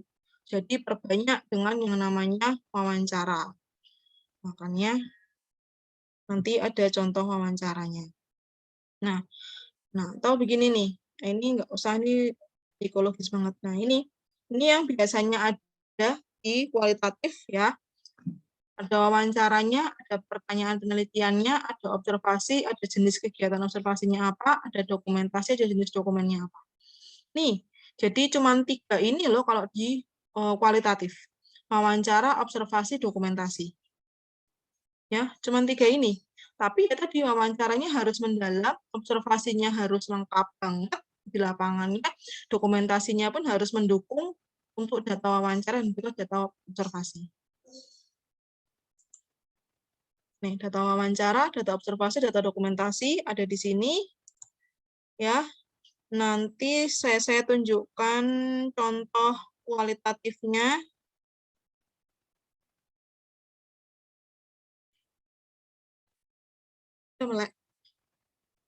Ini kuantitatif,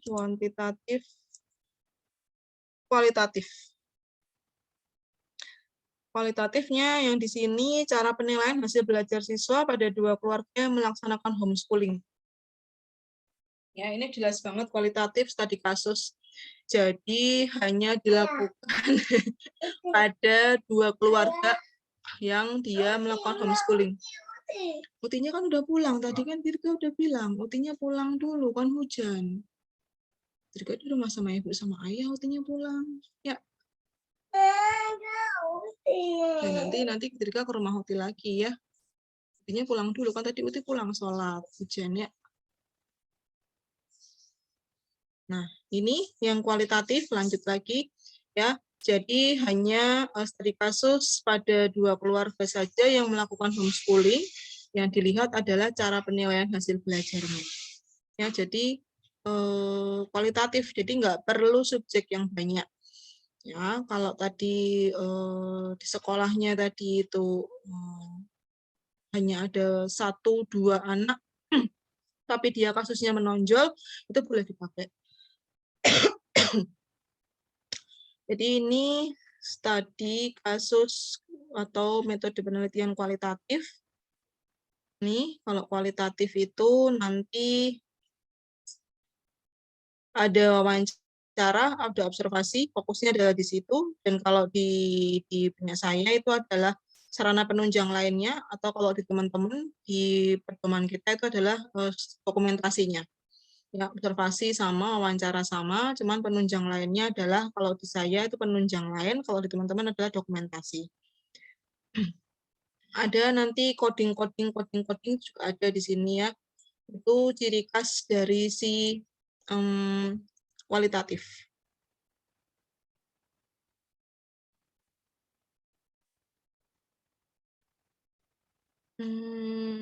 Contohnya di sini, nah ini subjeknya kalau di kualitatif itu harus jelas gitu ya. Jadi subjek penelitiannya ya menggunakan subjek orang tua, yaitu ayah, ibu di 2 keluarga ya. Tapi dia kedua keluarga itu sama-sama melakukan pendidikannya homeschooling. ya. Jadi boleh pakai di satu sekolah juga boleh, kalau kasusnya itu sama gitu ya. Yang mau ditargetkan siapa? Kalau misalnya anaknya itu nggak bisa diwawancara, kalau di kualitatif biasanya nggak semuanya adalah pakai si anaknya. Kadang yang disasar adalah orang tuanya, ayah atau ibunya gitu ya, atau mungkin gurunya. Sistemnya yang mau dipakai juga boleh. Nggak semuanya harus anaknya. Kecuali kalau PTK itu pakai anaknya. Yang saya bahas di sini bukan yang PTK. Ya, saya nggak mau bahas PTK. Teman-teman lebih menguasai kalau yang di PTK. Saya pakai kualitatif yang studi kasus. Ya, jadi sama-sama homeschooling. Itu sudah harus ada perinciannya, alasan pemilihan subjeknya orang tua kenapa? Karena orang tua tersebut adalah bla bla bla bla bla bla. Itu harus dipaparkan. Nah, pengumpulan datanya nih, ya karena hanya menggunakan 3 tadi, observasi, wawancara, dan juga dokumentasi. Nah, ini harus jelas wawancaranya gitu ya, adalah wawancara yang seperti apa yang mau dipakai gitu kan. Jadi 3 pendekatan dasar untuk wawancaranya mau pakai apa jenisnya gitu ya, wawancara yang apa namanya yang apa namanya sih yang sudah ada pedomannya atau yang enggak ada sama sekali, yang bebas juga boleh, silakan. Tapi saran saya sih pakai yang wawancara yang terstruktur, ya jangan pakai yang tidak terstruktur, atau minimal pakai wawancara yang semi terstruktur. Jadi sudah punya pedoman wawancaranya, inti-inti pertanyaan yang mau ditanyakan sama si target subjeknya itu sudah punya gambaran. Perkara nanti di lapangan itu pertanyaannya nambah lagi, ya nggak apa-apa gitu ya. Tapi paling nggak jangan sampai benar-benar tidak terstruktur atau nggak punya pedoman sama sekali untuk menanyakan ke si subjeknya. Nanti yang ada teman-teman nggak akan mendapatkan apa-apa. Ya. Terus biasanya itu harus direkam, ya. Kalau nggak direkam secara audio, mau pakai video juga boleh. Tapi etisnya kalau wawancara itu biasanya kita cuma pakai audio aja, nggak pakai video. Tapi harus izin juga ya, kalau ini biasanya izin ke orang tuanya, Pak, Bu, saya sambil rekam ya untuk proses wawancaranya. Tuh, kalau nggak direkam, teman-teman mau nulis kayaknya nggak sanggup ya. Orang kita kalau ngobrol kayak begini, kita kayak begini kalau nggak direkam, ya yang inti yang mau diambil tuh kadang terlewatkan. Tapi kalau direkam, nanti kita bisa ambil lagi gitu ya, kita bisa cek lagi gitu kan ya di pertemuan yang berikutnya. Observasi itu juga dipakai gitu ya. Nah, ini observasi pakai apa? Yang partisipatif atau non partisipatif gitu ya. Silakan mau dipakai yang mana yang disesuaikan. Nah, aspek-aspeknya meliputi perilaku yang ditampilkan oleh orang tua terhadap anak, perilaku anak saat mengikuti homeschooling, terus perilaku yang mencerminkan cara penilaian dan lain sebagainya. Nah, ini sarana penunjang. Kalau di saya sarana penunjang tadi saya bilang, teman-teman adalah dokumentasinya. Ya, mau apa dokumentasinya, mau foto, mau video, terus mau apalagi ya data-data terkait dengan homeschoolingnya. Nah, itu silakan dituliskan juga di situ. Tetap ada analisis datanya gitu ya. Nanti teman-teman bisa lihat di Medlitnya dulu sama si dosen kesayangannya teman-teman waktu medlit, nah itu bisa di-tag lagi. Ini contoh verbatimnya, ya pedoman wawancara yang bisa dipakai. Nah ini tetap harus pakai pedoman wawancara, ya. Tadi saya bilang wawancaranya itu mau pakai yang terstruktur, semi terstruktur atau tidak terstruktur. Kalau saya kan pakai yang terstruktur atau yang semi terstruktur. Ya, jadi tetap pakai pedoman wawancaranya. Ya, alasan menjalankan homeschooling-nya. Ada 2 pertanyaan. Perkara nanti ketika prakteknya langsung, wawancara langsung dengan orang tuanya itu lebih dari 2 pertanyaan, ya nggak apa-apa. Terus pakai hal-hal yang dipelajari para homeschooler saat belajar. Nah, ini dapat dari mana sih? Poin 1, poin A, poin B, cara penilaian ini. Dari teori di bab 2. Ya, dari semuanya, mau dieksperimen soal pretest, posttest, mau pedoman wawancara, mau yang tadi pakai kuantitatif survei, yang angketnya tadi itu, aspeknya itu semuanya dapatnya dari bab 2 teorinya. Ya, jadi jangan terus ujuk-ujuk teman-teman bikin pertanyaan A, B, C, D, E itu nggak bisa kalau nggak ada dasarnya. Ya, jadi ada dasarnya dulu. Homeschooling itu apa sih gitu kan ya. Terus nanti aspek-aspeknya apa saja. Nah, aspek-aspeknya inilah nanti yang akan dipakai untuk membuat pertanyaan. Kalau teman-teman ingat ketika belajar asesmen dulu, nah itu sudah punya kan definisi konseptual, definisi operasional, ada teori-teorinya, inti-intinya. Nah, itu baru nanti diturunkan menjadi daftar pertanyaan 1, 2, 1, 2, 3, 4, 5. Jadi A, B, C ini adalah aspek-aspek dari homeschooling-nya yang harus ada di bab 2 terlebih dahulu. Ya, jadi nggak boleh kita bikin pedoman, kita bikin instrumen penelitian kalau nggak ada dasarnya. Dasarnya dari mana? Dasarnya dari bab 2. Ini ada pertanyaan tambahan, ya nanti kalau sekiranya nggak ada di atas, tambahin lagi boleh. Ya harus bikin pedomannya dulu, seperti apa. Nah, baru nanti setelah dapat hasil wawancaranya, baru nanti dibuat daftar kodenya. Ya, karena kita harus mengcoding di sini. W itu wawancara, HS1 adalah subjek, homeschooling 1, HS2 homeschooling 2, dan lain seterusnya. Baru nanti dibuat ini. Nah, ini codingnya per batim. Ini loh yang kalau versi saya pribadi, gitu ya, lamanya kalau di kualitatif itu pakai ini. Tapi ini yang suka diabaikan sama mahasiswa FKIP. Ya, ini yang ada yang AB banget di mahasiswa FKIP, apalagi yang mohon maaf yang angkatan sekarang itu wawancara itu ditulis pertanyaan A, diisi langsung sama si subjek yang diwawancaranya.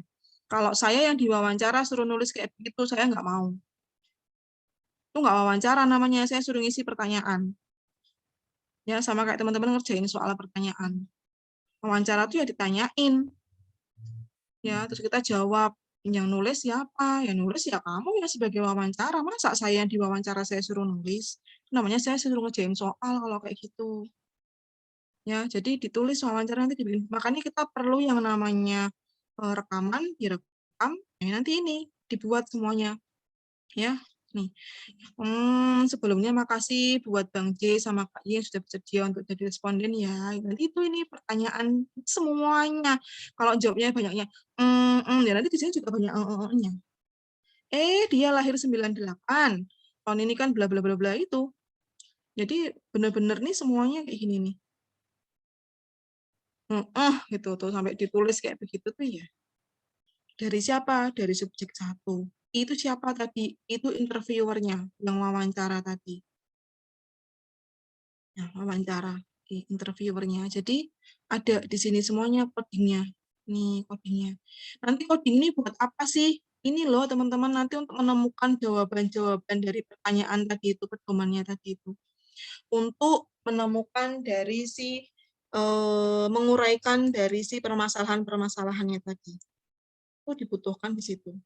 Jadi kenapa harus ada coding ya tadi untuk menguraikan tadi supaya nanti ketemu hasilnya, ketemu pembahasannya, ketemu kesimpulannya. Mana tadi kok hilang? Nih. Ya, jadi nanti ini dipakainya adalah untuk di pembahasan. Oh, ketemu nih, ternyata kenal fase homeschooling itu dari ibu pendetanya. Dia sudah homeschooling, anaknya sudah bertahun-tahun dulu. Jadi pertama kali tahu homeschoolingnya dari siapa?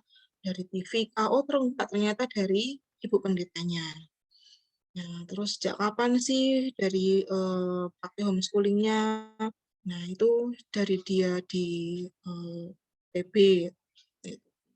Dari kelompok bermainnya dulu gitu ya, itu sudah ada di situ. Nah, jadi ini intinya nanti akan ketemu di sini. Ya. Banyak banget ya Bu, banyak banget kalau kualitatif itu dengan subjek yang pertama belum subjek yang kedua.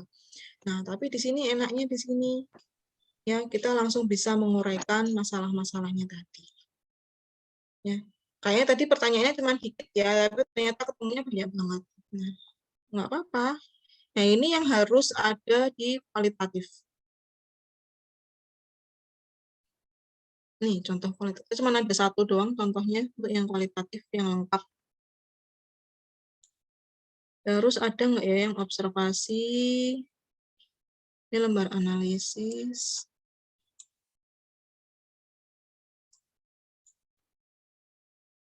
Nggak ada. Ini lembar analisis. Nggak ada observasinya, nggak kelihatan di sini. Dokumentasinya ada.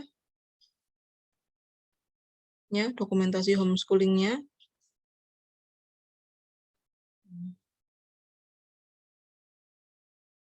Itu tentang kualitatif studi kasus yang tadi saya kasih contohnya.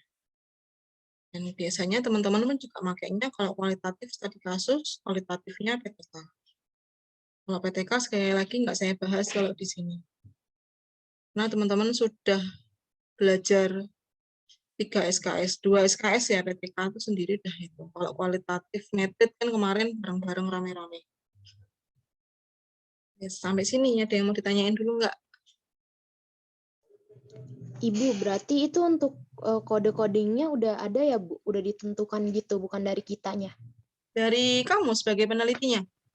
Oh, berarti kita yang buat kodenya ya, Bu? Iya, kamu yang bikin kodenya sendiri.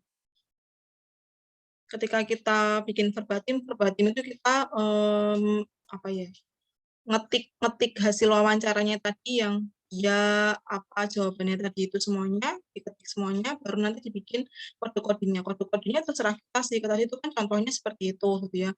Tapi kalau nanti Hilwa mau pakainya S1 terus W1 katakanlah subjek pertama wawancara pertama, nggak apa-apa. Terus kalau misalnya pakainya adalah cuman S1 aja, subjek 1 aja karena cuma sekali wawancara, ya silakan. Jadi tergantung dari kita untuk kodenya.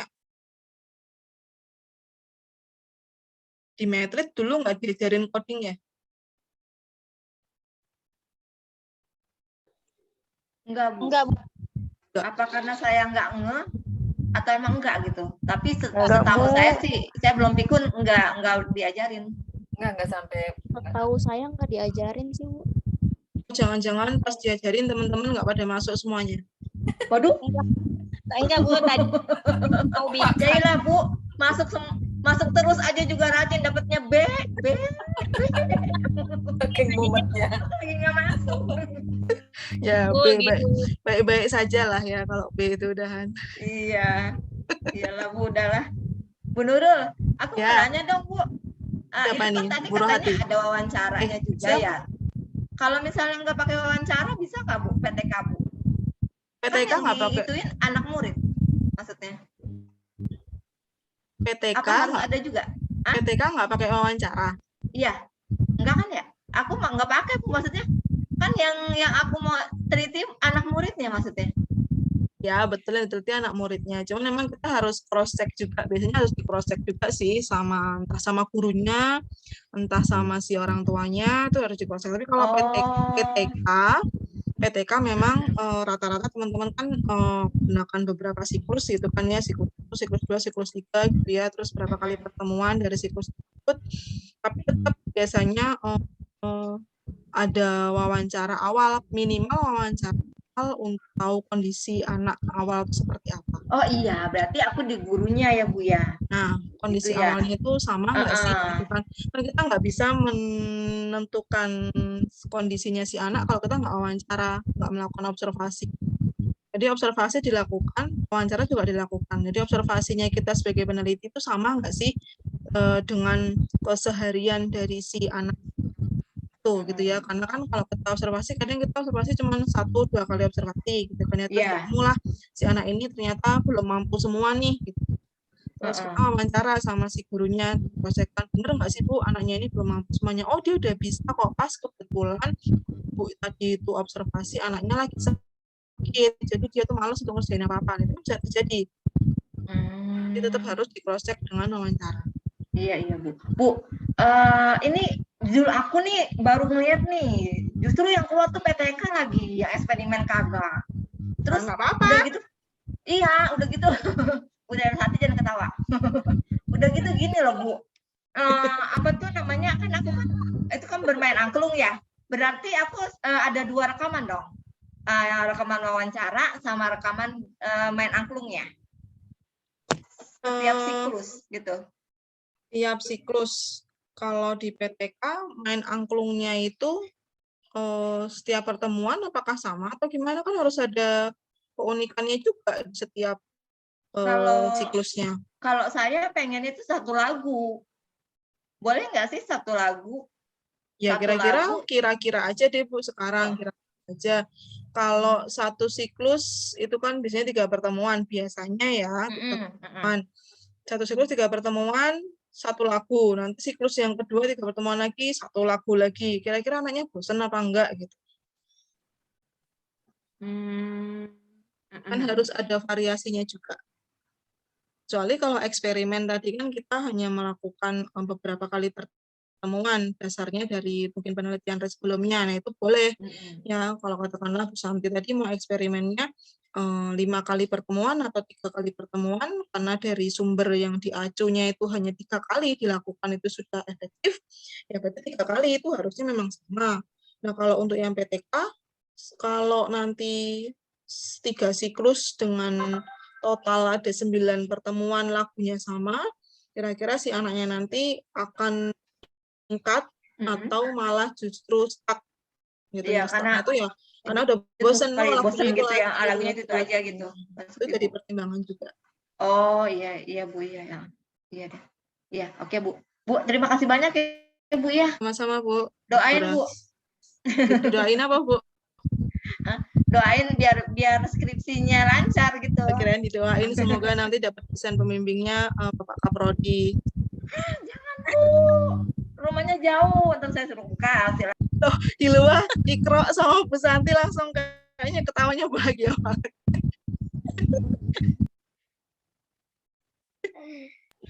Kepala Bu, garu-garu kepala. Bu ada yang nanya Bu sama saya, WA-nya beraninya ke saya. Oh gitu.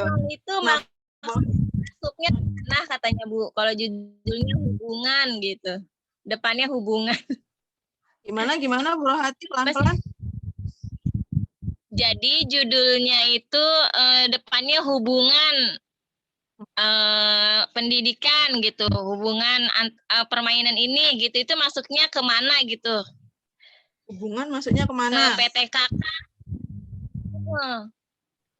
Hubungan masuknya kemana? Ayo mau masuk kemana? Sudah ada. Wah, nggak merhatiin dari depan ini berarti. Nih, masuknya kemana? Kan tadi kan udah saya jelasin tadi. Tadi pas dijelasin lagi juga grup tadi itu sih. Ya, hubungan masuknya ke kuantitatif survei.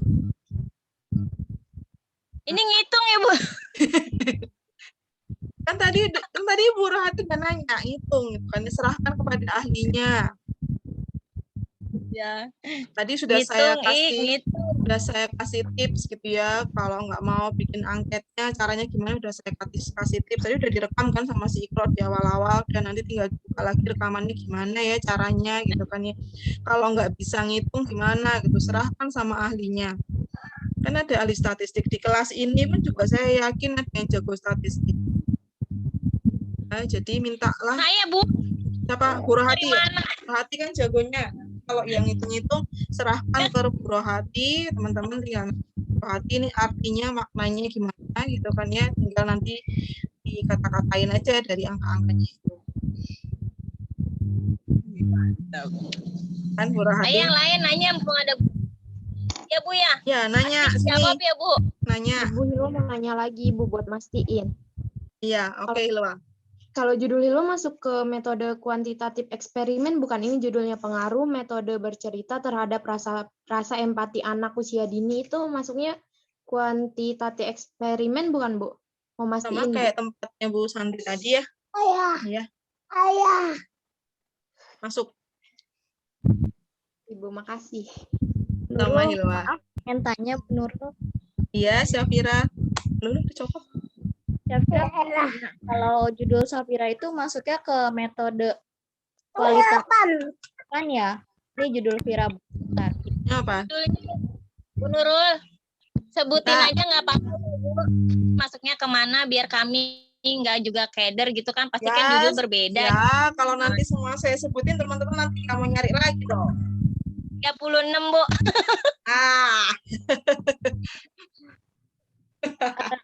Ini Bu, judulnya itu analisis peran orang tua dalam mengatasi analisis peran orang tua dalam mengatasi dampak negatif penggunaan gadget pada anak usia 4-6 tahun. kalau menurut Syafira apa? Kualitatif, Bu. Kualitatif. Mm-mm. Ya, jelas kualitatif karena ada kata-kata analisis di depannya. Berarti jelas kualitatif itu. Ibu mau tanya, boleh nggak? Kan jelas kualitatif karena di depannya sudah kata-kata analisis. Jadi udah kelihatan banget kalau itu memang kualitatif. Kualitatif. Ibu, maaf, mau tanya, boleh? Gimana sih ya?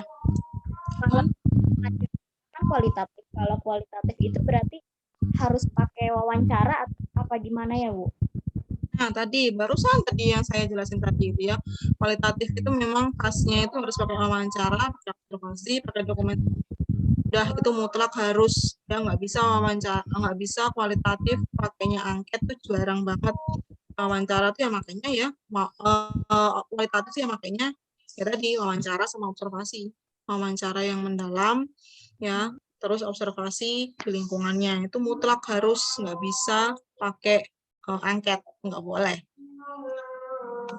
Tuh, itu khasnya kalau di kualitatif gitu. Terima kasih banyak, Bu Nurul. Oke, Syafira. Ibu, boleh tanya, Bu? Ya, Bu Era, suaranya. Iya. Halo, tapi mohon maaf saya izin off cam karena lagi di luar. Oke, iya Bu Era. Iya. Nah. Saya baru ngecek email ini ternyata yang disetujui adalah yang pengembangan yang judulnya pengembangan buku cerita bergambar untuk menanamkan kemandirian anak usia dini. Berarti ini masuknya yang research and development ya Bu ya? Iya, R&D. Oke, jadi nanti hasilnya buku kan memang produknya buku. Iya, ada produknya. Iya, terus itu perlu validasi dari ahli gitu kalau nggak salah Ibu ya? Saya belum mendalami Bang untuk R&D. Benar. Oh, baik. Jadi ini harus yang memvalidasi nanti nih siapa? Maksudnya dia penulis atau dia dari kementerian Badan Bahasa atau kayak gitu atau gimana Bu? Itu yang menentukan siapa Bu? Yang menentukan kita sebagai peneliti, tapi harus disesuaikan juga gitu ya. Jadi katakanlah kalau Bu Era itu tentang apa tadi Bu, cerita ya Bu ya, buku cerita ya? Buku cerita bergambar untuk menanamkan. Mungkin nanti bisa kontennya isinya siapa? Mungkin sesama ibu yang sesama penulis gitu kan kontennya. Terus mungkin nanti dari covernya itu menarik atau tidak gitu ya. Terus dari tampilan apa ya? Kayak kalau di validitas itu ada face validity.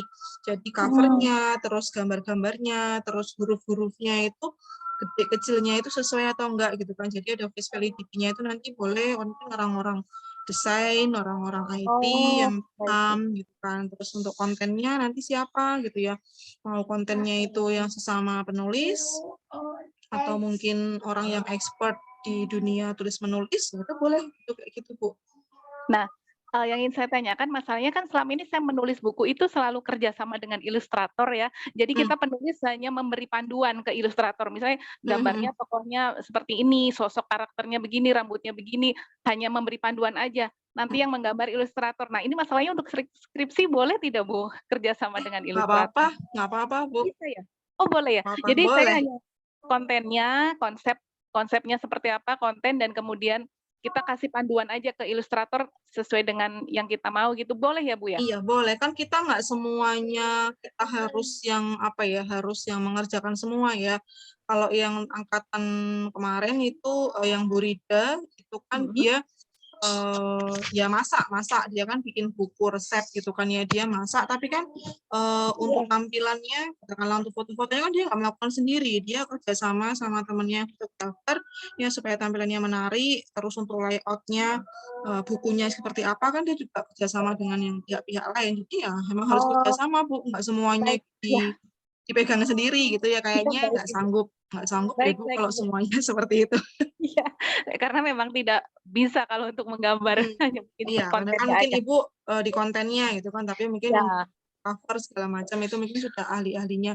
Ya sama lah ilustrator. kayak Bu Rohati tadi gitu ya, kontennya bisa, tapi nanti untuk ngitung-ngitungnya, statistiknya mungkin nanti diserahkan sama siapa, sama Bu Dora yang ngerjain statistiknya, nanti tinggal Bu Rohati tinggal memaknai dari angka-angka itu ya apa-apa. Jadi nggak harus semuanya Bu Era.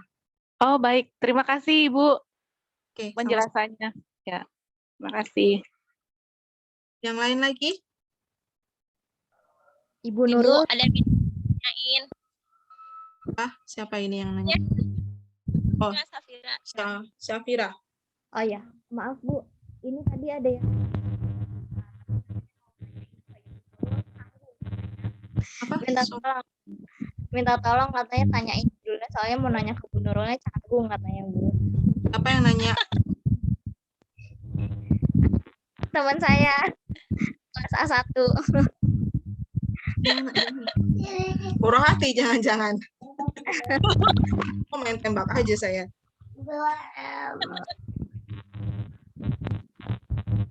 Nah, gitu nggak? Gimana? Suaranya Syafira hilang-hilang. Ya nih, kakinya nih ya nih. Masa begini kakinya. Syafira, nggak ada suaranya. Sekarang udah ada suara.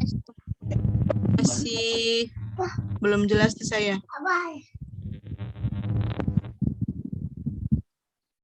Coba dilihat sana dulu. Maaf Bu Nurul, udah jelas belum? Oke, gimana sih ya? Judulnya ini Bu, peranan pembelajaran di sentra peran untuk mengembangkan interpersonal anak pada kelompok PAUD Nur Kamilah. Katanya itu termasuk metode apa Bu? Peranan. Bentar Bu. Kok jelas? Nah, coba sambil diketik boleh? Atau mungkin ada yang bisa bantu? Di saya putus-putus cuma peranan. Ya udah sebentar metode Vira. sentra gitu. Saya tadi cuma kedengarannya begitu. Ya udah Vira ketik aja ya Bu. Coba Vira ketik. Sebentar Bu. Kenapa enggak berani nanya sendiri? Kenapa harus Syafira? Katanya canggung Bu, nggak tahu. Gitu ya. Nanti kalau pas ketemu sama judulnya itu sama saya, wow, hati-hati loh. Banget. Ini Bu, dia bikin judul peranan pengembangan intrapresional di sentra, tapi dia nggak berbasis sentra, dia bingung. Terus maksudnya metodenya apa?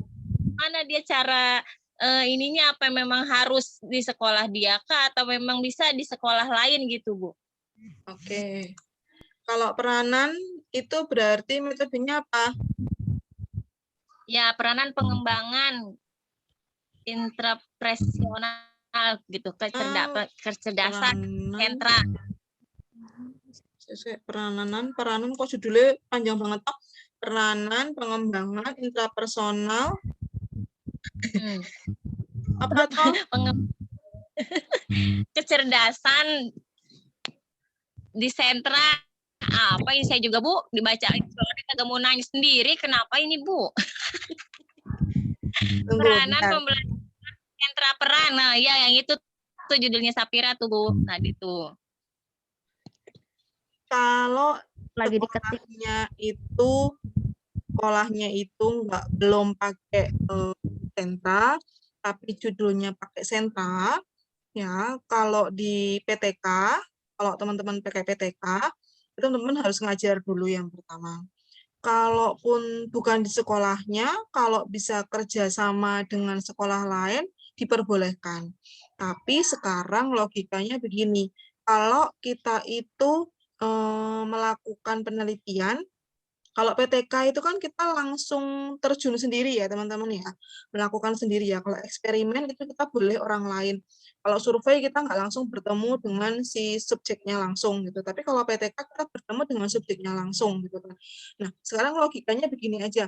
Kalau kita itu mau ngajarin, mau mengajarkan ini peranan pembelajaran di sentra peran untuk mengembangkan kecerdasan interpersonal anak ya. Ini kan peranan gitu. Jadi kan bisa menggunakan PTK bisa ini pakai PTK bisa pakai PTK di sini pakai kayak begini nih. Kalau peranan pembelajaran di sentra peran gitu ya.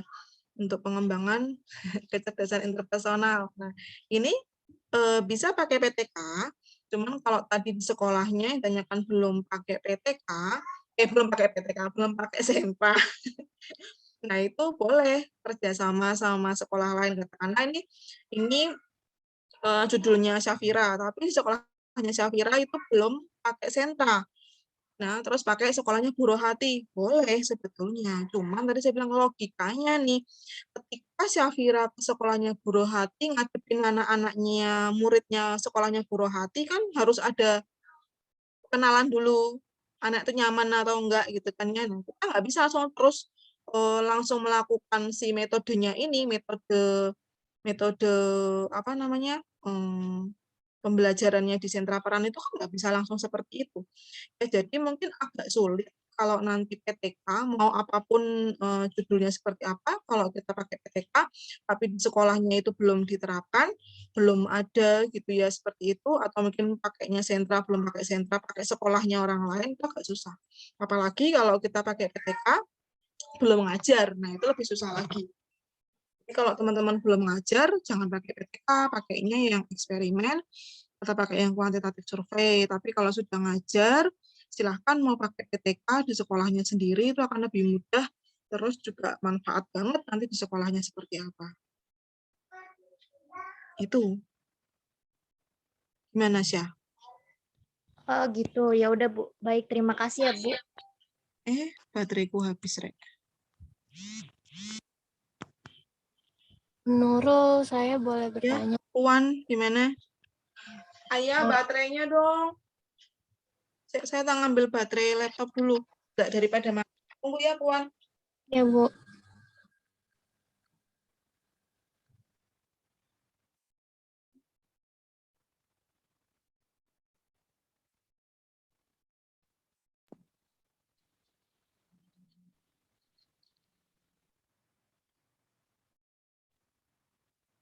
Nggak ada judul, bingung. Judul di ACC, bingung.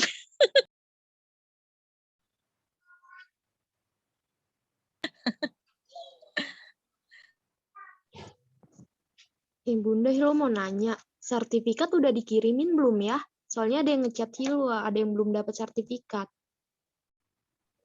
Sudah, Hil. Mungkin lambat kali nyampenya. Ya, makasih Kakak. Iya, sama-sama. Oh, kalau ada yang belum dapat sertifikat, boleh japri ke aku aja, Hilwa. Oke, Kakak, nanti kasih nomornya. Ora. Kenapa, Wak? Ora.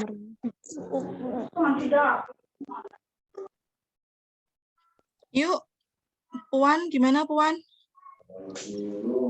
Hanya mau lebih mastiin sih, kan aku judulnya itu kan meningkatkan kemampuan bersosialisasi, bekerja sama, serta kefokusan anak dengan bermain galaksi. Nah, kalau aku nggak salah itu masuknya ke penelitian kualitatif, bukan sih, Bu? Iya. Iya, terus di sininya kan aku ada keterangannya lebih fokus ke satu variabel. Itu maksudnya gimana ya, Bu? Maaf. Lebih fokus ke satu variabel. Iya. Jadi ada keterangannya. Oh, coba diulang lagi. Judulnya itu variabelnya berarti variabelnya Puan ada berapa? Nah, iya, jadi kan judul aku kan meningkatkan kemampuan bersosialisasi, bekerja sama, serta kefokusan anak dengan bermain galaksi. Oh iya, itu kebanyakan. Jadi aku mesti nguranginnya variabelnya ya Bu ya kan? Iya, Bersosialisasi, Kan bekerja bermain sama. galaksinya kan sudah gitu ya, pakai bermain galaksi.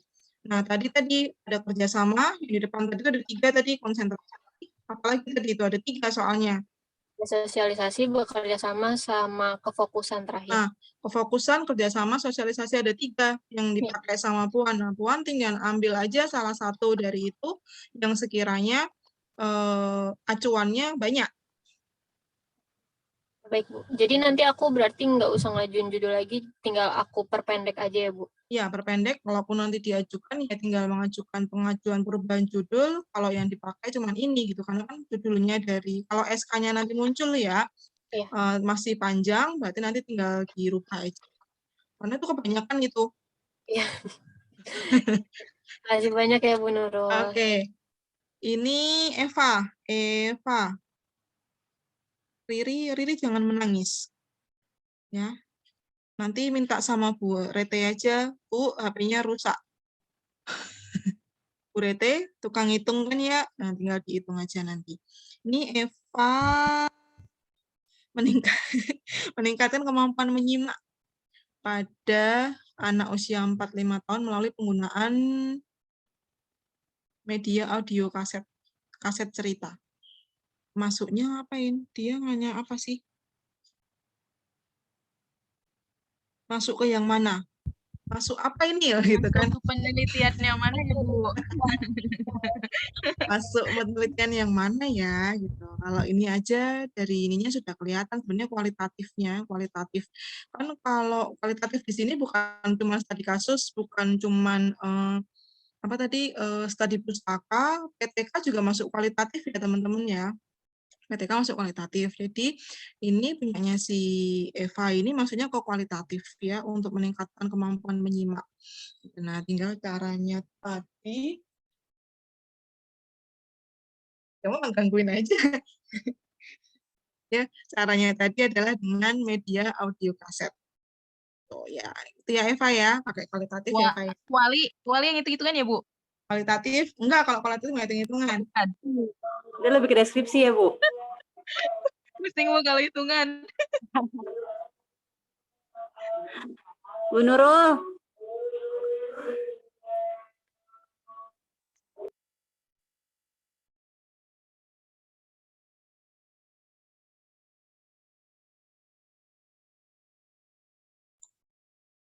Bentar ya, banyak gangguannya, digangguin melulu ini. Ya, siapa lagi yang mau nanya?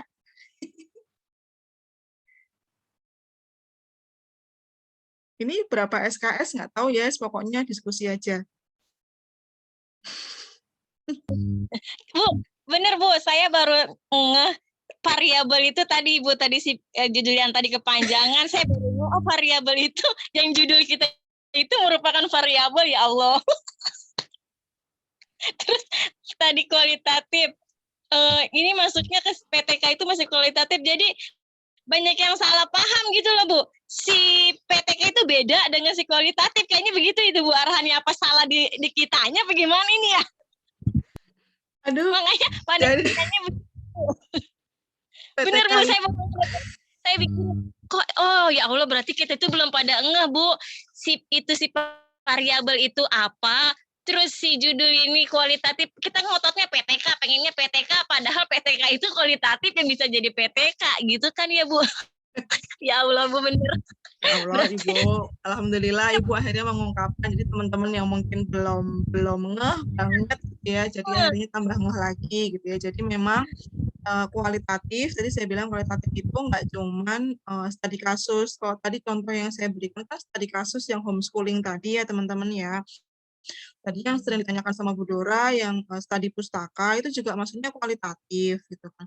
PTK-nya teman-teman juga maksudnya kualitatif, tapi kualitatifnya kualitatif campuran. Kok campuran Bu? Karena ada hitung-hitungannya juga. Jadi kualitatif campuran ya. PTK itu ada hitung-hitungannya karena PTK itu selain kita harus memaparkan satu persatu kondisi anaknya, sama bikin coding juga tadi, coding yang kayak di kualitatif yang saya kasih contoh tadi, teman-teman juga harus ada hitungannya. Hitungannya apa gitu ya? Hitungannya tadi dari prasiklus, jadi dari awal. Jadi yang pertama tadi kan tadi bilang tadi di Bu Dora harus ada wawancara. Bu Dora apa siapa tadi yang nanya ya? harus ada wawancara nggak, Bu? Ada wawancara untuk awalnya. Pra penelitian harus ada wawancara, dilihat dulu nih. Di awal itu wawancara dulu sama gurunya, observasinya tadi hasilnya begini, terus diwawancara di cross check-nya sama atau enggak. Nah, dari situ nanti di siklus pertama kan dilihat ya, pertemuan ke-1, pertemuan kedua, pertemuan ketiga, dilihat ada peningkatan enggak. Baru nanti kita masuk ke siklus kedua. Nah, kalau ada peningkatan kan berarti kan dihitung kan, nggak mungkin nggak dihitung. Nah, jadi makanya dibilang PTK itu kualitatifnya campuran. Ya, jadi ada dibahas satu persatu dari anaknya, tapi juga dihitung juga peningkatannya seperti apa.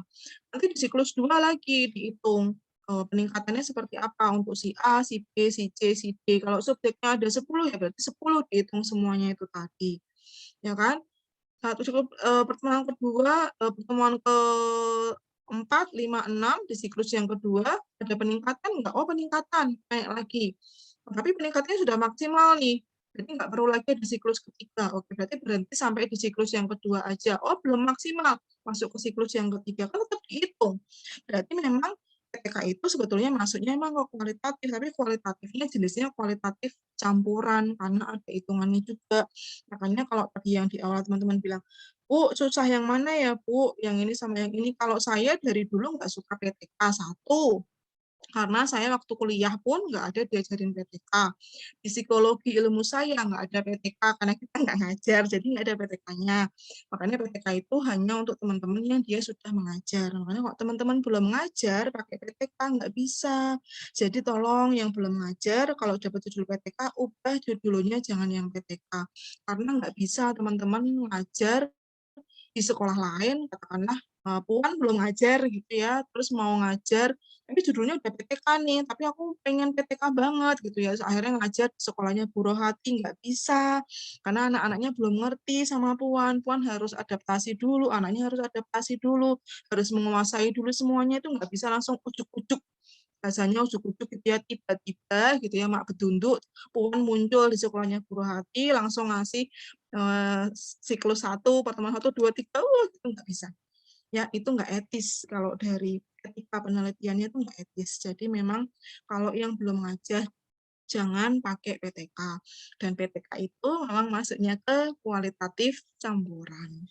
Karena kalau saya pribadi bilang PTK itu jauh lebih berat dibandingkan yang kualitatif murni ataupun yang kuantitatif survei ataupun yang eksperimen. Itu versi saya.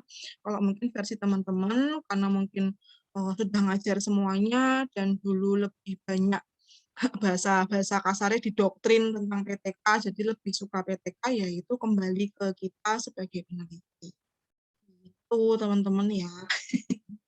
Maaf kalau saya jadi panjang lebar. Makasih, Bu.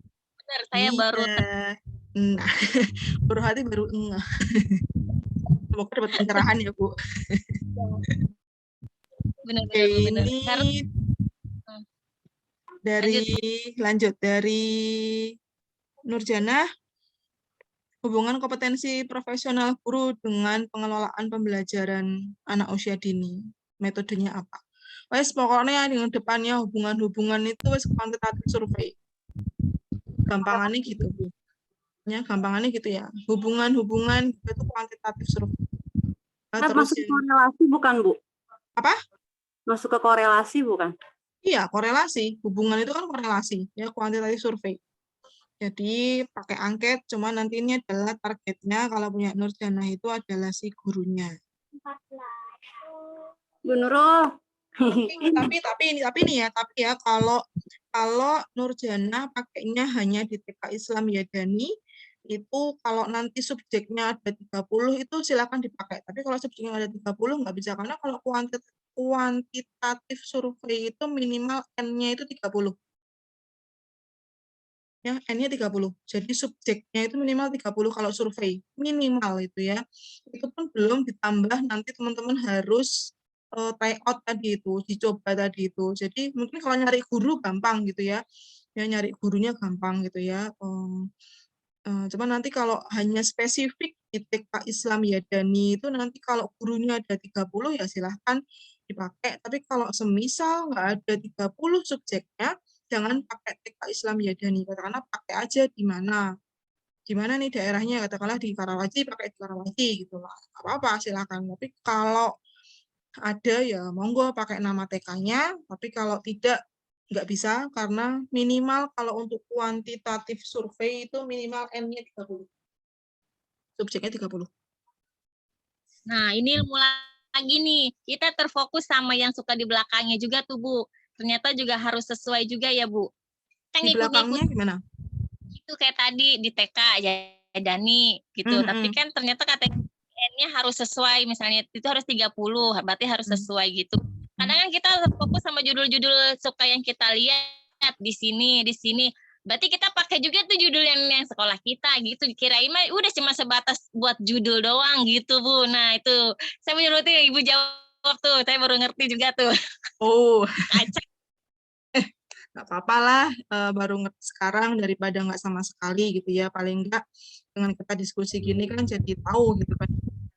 Makanya kita diskusi aja. Kalau saya ngasih materi, kayaknya teman-teman sudah penuh dengan materi-materi.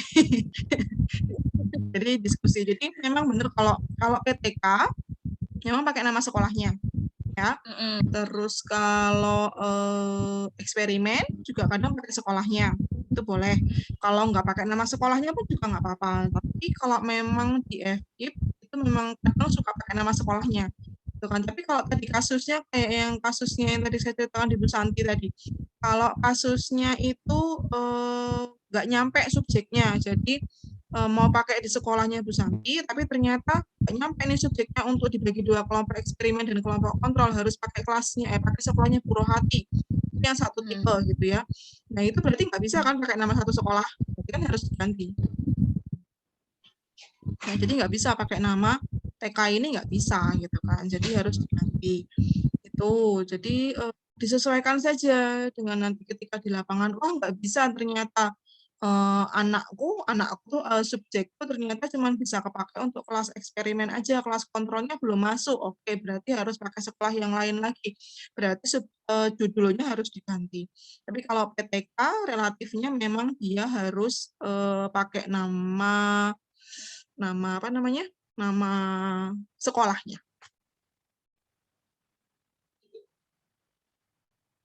Riri, untuk kuali murni apa kita tetap ada tindakan seperti PTK atau enggak? Kalau kualitatif murni, karena tadi Riri kaitannya telat gitu ya, HP-nya belum dibeliin sama Bu Rete yang baru. Bu Rete tolong dibeliin HP yang baru Ririnya. Mendingan Bu dapat HP baru. jadi mungkin terlambat ya. Jadi kalau kualitatif murni itu kita memang nggak kayak PTK. Murni itu kan studi kasus. Jadi kita hanya perlu tadi observasi, wawancara, sama dokumentasi. Wes kuit nggak macam-macam. Dah. Ya, jadi nggak pakai ngitung-ngitung. Kalau yang PTK itu emang dia campuran, jadi memang harus ada ngitungnya. Iya Bu Nurul. Terima kasih Bu Nurul. Oke Riri. Saya izin on itu ya, Bu Nurul off kamera. Kan tadi yang Riri bilang. Tawa lagi sih Riri. Ada lagi teman-teman? Bu, selamat sore Bu. Saya nanya ya Bu. Ya, Bu Lingling. Ini kan judul saya baru lihat Bu, barusan dari tadi sih saya sebenarnya ngikutin online kuliah itu nggak nampakin wajah, cuma saya dengerin aja dulu kan. Gitu, terus saya pengen nanya juga.